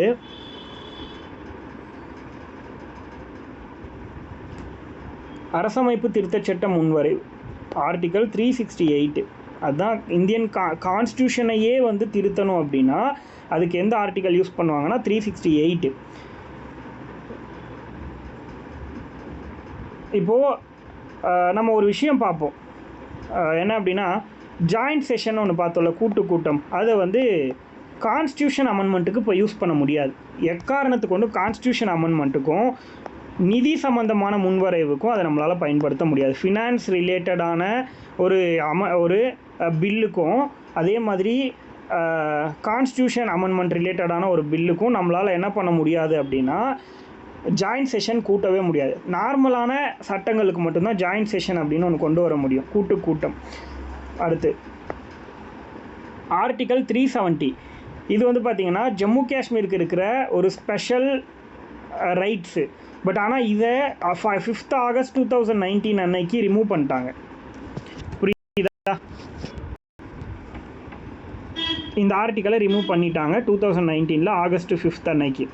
இந்த ஆர்டிக்கலை அம்பேத்கர் எழுதவே இல்லை. இதை எழுதினது யாருன்னா கோபால் சுவாமிங்கிறவர் தான் எழுதியிருப்பார்.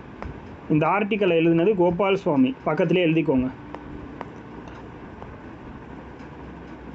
இந்த ஆர்டிக்கலை வந்து எழுதினது அம்பேத்கர் கிடையாது, இதை மட்டும் கோபால் சுவாமி எழுதியிருப்பார். ஏன்னா அவருக்கு இது பிடிக்கலை, இந்த ஆர்டிக்கல் வந்து தேவையில்லாத ஒன்று அப்படின்னு சொல்லியிருப்பார். அதுக்கடுத்து பார்த்திங்கன்னா சங்கரலிங்கனார், இவரை பற்றி நம்ம ரொம்ப கண்டிப்பாக தெரிஞ்சுக்கணும். மதராஸ் மாநிலம் இருந்துச்சு இல்லையா, அந்த மதராஸை மட்டும் தனியாக பிரித்து எங்களுக்கு அதுக்குன்னு ஒரு தமிழ் மொழி பேசுகிறவங்கள மட்டும் தனியாக பிரித்து மதராஸ் மாநிலம் அப்படிங்கிற பேரில் தனியாக எங்களுக்கு வந்து தமிழ்நாடுன்னு பேர் மாற்றுங்க அப்படின்னு சொல்லி 76 நாள் உண்ணாவிரத போராட்டம் இருந்து ஹங்கர் ஸ்ட்ரைக் பண்ணி இறந்து போயிருப்பார். அவர் தான் யாருன்னா சங்கரலிங்கனார். தமிழ்நாடுங்கிற பெயர் மாற்றம் பண்ண சொல்லி இறந்து போன ஒரு நபர் தான் இந்த சங்கரலிங்கனார். 76 நாள் போராட்டம் பண்ணியிருப்பார். இவர் வந்து 1895 விருதுநகரில் மண்மலை மேடுங்கிற கிராமத்தில் பிறந்தவர். இவர் எந்த வருஷம் காங்கிரஸில் இணைகிறாருன்னா 1917 காங்கிரஸில் இணைகிறாரு. இவருக்கு ராஜாஜி மேலே இருந்த ஈர்ப்பின் காரணமாக என்ன பண்ணுறாருன்னா தண்டி யாத்திராக்கு போகிறாரு. 1930 நடந்த காந்தி நடத்தின தண்டி யாத்ரா அதில் வந்து போய் ஜாயின் பண்ணுறாரு. உப்பு சத்தியாகிரகம்னு சொல்கிறோம்ல அதில். ஸோ என்ன சொல்கிறாரு, சென்னையே தலைநகராக கொண்டு தனி மாநிலம் அமைக்கணும், தெலுங்கு பேசுகிறவங்க எல்லாரையும் மதராஸ் மாநிலத்தில் பிரிச்சுட்டு, ஆக்சுவலி இது வந்து யாருன்னா பொட்டி ஸ்ரீராமுலுங்கிறவர் சொல்கிறார். பொட்டி ஸ்ரீராமுலுங்கிறவர் ஆந்திரான்னு ஒரு மாநிலம் வேணும், அதாவது தெலுங்கு பேசுகிற மக்களை மட்டும் தனியாக பிரித்து சென்னையை வந்து தலைநகராக வச்சு தெலுங்கு பேசுகிறவங்களுக்காக ஒரு ஸ்டேட் உருவாக்கி கொடுங்கன்னு பொட்டி ஸ்ரீராமுலு உண்ணாவிரத போராட்டம் இருக்கார். ஆனால் அதுக்கு அப்புறம் இவர் தமிழ்நாடுன்னு பேர் மாற்ற சொல்லி உண்ணாவிரத போராட்டம் இருந்தார். ஃபஸ்ட்டு பொட்டி ஸ்ரீராமுலு ஆந்திராவை பிரிக்க சொல்லி, அதாவது தெலுங்கு பேசுகிறவங்கள சென்னை மாநிலம் அப்படிங்கிறது தெலுங்கு பேசுகிறவங்களுக்காக பிரிக்க சொன்னார் அவர் பொட்டி ஸ்ரீராமுலு. ஆனால் இவர் என்ன சொல்கிறார் அப்படின்னா 1956 ஜூலை 27 1956 அக்டோபர் 13 வரைக்கும் 76 நாள் போராட்டம் பண்ணி தமிழ்நாடுங்கிற பெயர் மாற்ற சொல்லி, பாருங்கள், மதராஸ் மாநிலத்தை தமிழ்நாடுன்னு பெயர் மாற்ற சொல்லி, அதுவும் இல்லாமல் இன்னும் 2-3 கோரிக்கைகள் வச்சு போராடுறாரு. இவர்கிட்ட போயிட்டு மாப்போ சிவஞானம், ஜீவானந்தம், அண்ணாதுரை, CN அண்ணாதுரை இவங்கெல்லாம் சொல்கிறாங்க வேணாம் போராட்டம்லாம் பண்ணாத பார்த்துக்கலான்னு சொல்கிறாங்க. ஆனால் யார் பேச்சும் கேட்காம போராட்டம் பண்ணிக்கிட்டே இருக்கார். பட் கடைசி நேரத்தில் 76வது நாள் இவர் இறந்தும் போயிடுறாரு. அதுக்கப்புறம் தமிழ்நாடுங்கிற பெயர் வந்து அறிஞர் அண்ணா தான் மாற்றிருக்காரு 14th January 1969 அன்னைக்கு.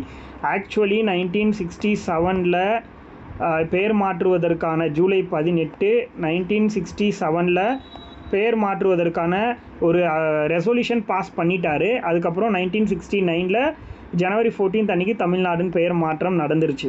அப்போ காந்திய வழியில் உண்ணாவிரத போராட்டம் இருந்து இறந்து போனவர் தான் சங்கரலிங்கனார். தமிழ்நாடுங்கிற பெயர் மாற்ற சொல்லி இறந்து போயிருக்கார். அடுத்து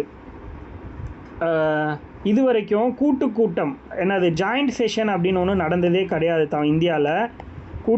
ஜாயிண்ட் செஷன் 2 விஷயத்துக்கு நடந்திருக்குன்னு சொல்லுவாங்க. ஜாயிண்ட் செஷனுங்கிறது எதுக்காக நடத்துவாங்க? அதாவது இப்போது லோக்சபா ராஜ்யசபான்னு 2 சபா இருக்குது. இப்போ வந்து லோக்சபாவில் ஒரு விஷயத்தை கொண்டு வராங்க பில்லாக. அந்த பில்லை வந்து ராஜ்யசபாவுக்கு பாஸ் பண்ணுறாங்க. ஆனால் அது வந்து ராஜ்யசபா அக்செப்ட் பண்ணலை, இல்லை அதுக்கு எந்த ரெஸ்பான்ஸும் பண்ணலை அப்படின்னா பிரசிடென்ட் என்ன பண்ணுவார், 2 பேரையும் ஒன்றா கூப்பிட்டு உட்கார வச்சு 2 பேருக்கிட்டையும் வந்து ஒரு முடிவு கேட்பார். 2 பேரில் அதிகமாக 2 பேரும் ஒன்றா சேர்ந்து பார்க்கும்போது அதிகமான முடிவு வந்து அந்த பில்லுக்கு இருந்துச்சு அப்படின்னா அந்த பில்லை பாஸ் பண்ணி பிரசிடென்ட் சைன் பண்ணி சட்டமாக கொண்டு வந்துடுவார். இல்லாத பட்சத்தில் என்ன ஆகும் அப்படின்னா அந்த சட்டமே வந்து சட்டமாகாமல் அதை தூக்கி போட்டுருவாங்க, அவ்வளோதான். பட் மொத்தம் 3 விஷயம் வந்து இது வரைக்கும் ஜாயின்ட் செஷன் நடந்திருக்கு. இதை நீங்கள் கண்டிப்பாக தெரிஞ்சுக்கணும்.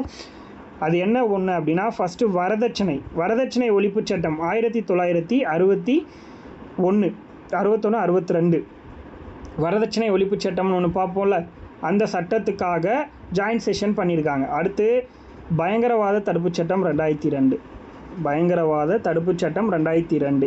இதுக்கு இடையில் பேங்கிங் ரீஃபார்ம் ஆக்ட் அப்படின்னு ஒன்று, அதாவது வங்கி சீர்திருத்த சட்டம் 1977, வங்கி சீர்திருத்த சட்டம் 1977.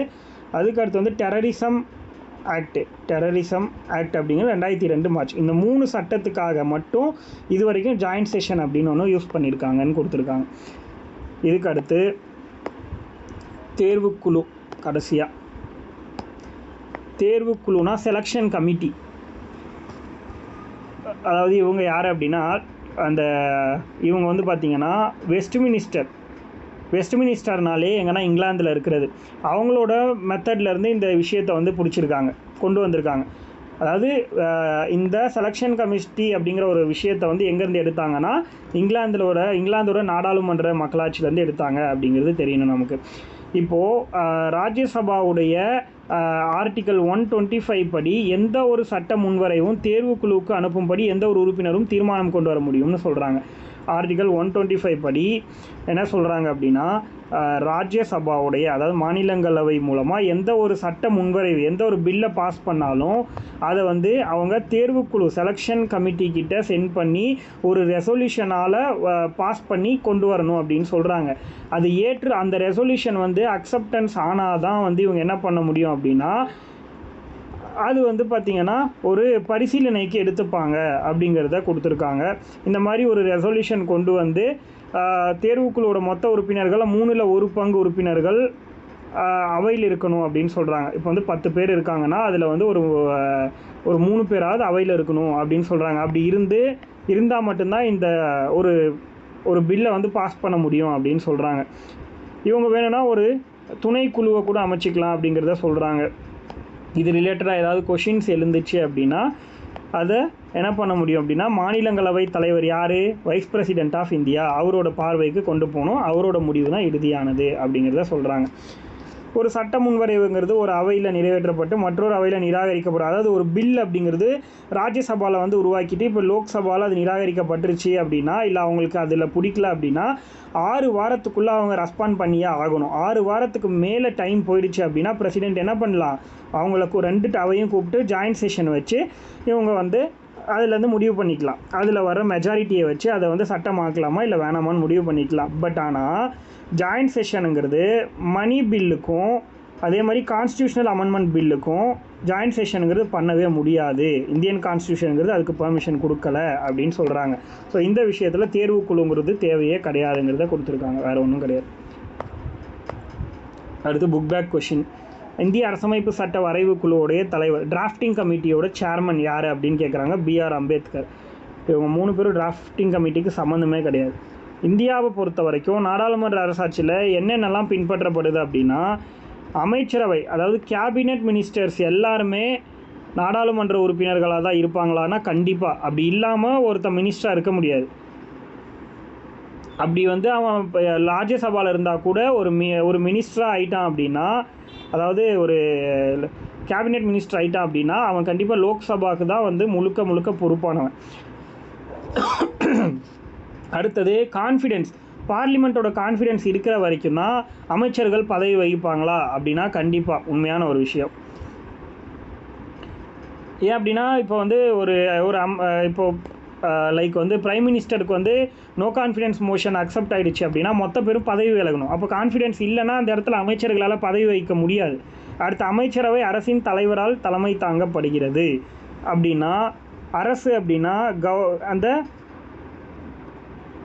கான்ஸ்டியூஷன்னு சொல்கிறோம் இல்லையா, இந்தியாவுடைய ஸ்டேட்டுடைய தலைவரால் தான் அமைச்சரவை தலைமை வைக்கணும். அதாவது பிரசிடெண்ட்டால் தான் அமைச்சரவை அப்படிங்கிறது தலைமை வைக்கப்படுதானா? கிடையாது.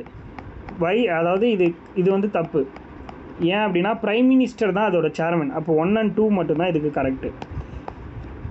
3வது கொஸ்டின், அரசமைப்பை இறுதிப்படுத்த அரசமைப்பு நிர்ணய சபை எவ்வளோ காலம்னா சுமார் 1946 டிசம்பர் 9 சுமார் 3 ஆண்டுன்னு கொடுத்துருக்காங்க. பட் ஆனால் 1946 டிசம்பர் 9 ஆரம்பித்தது 2 இயர்ஸும் 11 மந்த்ஸும் 18 டேஸ்னும் சொல்லுவாங்க. இதை நோட் பண்ணிக்கோங்க. அடுத்து மதராஸ் மாநிலம் எப்போ தமிழ்நாடுன்னு பெயர் மாற்றினாங்க? 1969 ஜனவரி 14 அன்னைக்கு. இந்தியாங்கிறது ஒரு இறையாண்மை சமதர்ம மதச்சார்பற்ற மக்களாட்சி குடியரசு நாடுன்னு கூறக்கூடிய அரசமைப்பின் பாகம் எதுனா முகப்புரையில் இடம்பெறும் நாம்ங்கிற சொல் எதை பற்றி குறிக்குது அப்படின்னா விஆர் அப்படிங்கிற மாதிரி கொடுத்துருப்பாங்க. இந்திய மக்களை குறிக்குது. இந்திய மக்களாகிய நாம் அப்படின்னு தான் ஆரம்பிக்கும். ஸோ இங்கே பாருங்கள், இந்த ஆர்டர் வந்து நிறைய எக்ஸாமில் கேட்பாங்க. என்னது? இறையாண்மை மிக்க, அதாவது சாவரின், அடுத்து சோஷியலிஸ்ட்டு, அடுத்து செக்யூலாரு, அடுத்து வந்து பார்த்திங்கன்னா மக்களாட்சி, அடுத்து வந்து குடியரசு ரிப்பப்ளிக்குன்னு சொல்லிட்டு முடியும். Democratic republic. அப்போ 3, 2, 4 3, 2, 4, 1, 5 இதுதான் கரெக்டான ஆன்சர், ஆப்ஷன் ஏ. அடுத்து மாநிலங்களவை உறுப்பினர்களோட எண்ணிக்கை எவ்வளோன்னு கேட்குறாங்க. அதாவது ராஜ்யசபாவோட மெம்பர்ஸ் எண்ணிக்கை 250. அதாவது 250 மீன்ஸ் 238 + 12 அப்படின்னு இருக்கும். பட் நடைமுறையில் 233 + 12 அப்போது 235 240 ஓகே 238 இல்லை இதுவே வச்சுக்கோங்க. இப்போ வந்து கொஞ்சம் குறைஞ்சிருக்கு, நான் சொல்கிறேன். அப்போ 238 + 12 250. அரசியலமைப்பு தரப்படாத நிறுவனம் என்னது? அதாவது கான்ஸ்டியூஷன் ஆர்டிக்கல் இல்லாத ஒரு விஷயம் எதுன்னு கேட்குறாங்க. எலெக்ஷன் கமிஷனுக்கு ஆர்டிக்கல் இருக்குது 324 329 வரைக்கும். அதே யூபிஎஸ்சிக்கும் ஆர்டிக்கல் இருக்குது 309 நம்ம வந்து 323 வரைக்கும் சொல்லலாம். 323 வரைக்கும் இதுக்கு இருக்குது. நிதி ஆயோக்கு ஆர்டிக்கல் இருக்கான்னா கிடையாது. ஃபினான்ஸ் கமிஷனுக்கு 280 ஆர்டிக்கல் இருக்குது. அப்போ நிதி ஆயோக்கு தான் வந்து, ஏன்னா இது ரீசெண்டாக உருவாக்குனது, தவறானது நிதி ஆயோக் தான். அடுத்து இந்திய அரசமைப்பு நிர்ணய சபை நடைபெற்ற காலம் 9 டிசம்பர் 1946 24 ஜனவரி 1950 வரைக்கும். மேலவை அப்படிங்கிறது எப்படி சொல்கிறோம்? இப்போ என்னவா சொல்கிறோம்? மாநிலங்களவைன்னு சொல்கிறோம். அடுத்து இந்திய அரசமைப்பு உறுப்பு டேஷின் கீழ் ஆங்கிலோ இந்திய சமூக சேர்ந்த டேஷ் ஆளுநரால் அப்படின்னா 333 ஆர்டிக்கல். தமிழ்நாடு மாநில சட்டமன்றத்துடைய தேர்ந்தெடுக்கப்பட்ட உறுப்பினர்கள் எவ்வளோ பேர்? 234. 42nd அமெண்ட்மெண்ட்டுங்கிறது ஒரு ஸ்மால் கான்ஸ்டியூஷன் சொல்கிறோம். ஏன் அப்படின்னா அதில் அதிகமான அமெண்ட்மெண்ட் பண்ணியிருக்காங்க அப்படின்னு சொல்கிறாங்க. ரெண்டுமே கரெக்டு. Good explanation, correct. அடுத்து இந்தியன் கான்ஸ்டியூஷனுங்கிறது ஒரு நெகிழ்வுத்தன்மை கொண்டது அப்படின்னு சொல்கிறாங்க. அதாவது இது ஒரு ஃப்ளெக்சிபிளான ஒரு கான்செப்ட் அப்படின்னு சொல்கிறாங்க. ஏன் அப்படின்னா இது வந்து இது வரைக்கும் 106 தடவை அமெண்ட்மெண்ட் பண்ணியிருக்காங்க. ஸோ எப்போ வேணாலும் அமெண்ட்மெண்ட் பண்ண முடியுங்கிறதுனால அது ஒரு ஃப்ளெக்சிபிள், எப்படி வேணாலும் வளர்ச்சிக்கலாம் அப்படிங்கிற மாதிரி. அப்போ ரெண்டுமே கரெக்டு. ஸோ இது வரைக்கும் எத்தனை அமெண்ட்மெண்ட்னா 106 அமெண்ட்மெண்ட் பண்ணியிருக்காங்க. இதை நோட் பண்ணிக்கோங்க. 2023 நவம்பர் மந்த் வரைக்கும் இது வரைக்கும் இன்ன வரைக்குமே தான். பட் கடைசியாக பண்ணது அந்த டைம் 106வது அமெண்ட்மெண்ட் அப்படிங்கிறது. ஸோ ஃபர்ஸ்ட் லெசன் முடியுது. Okay, thank you.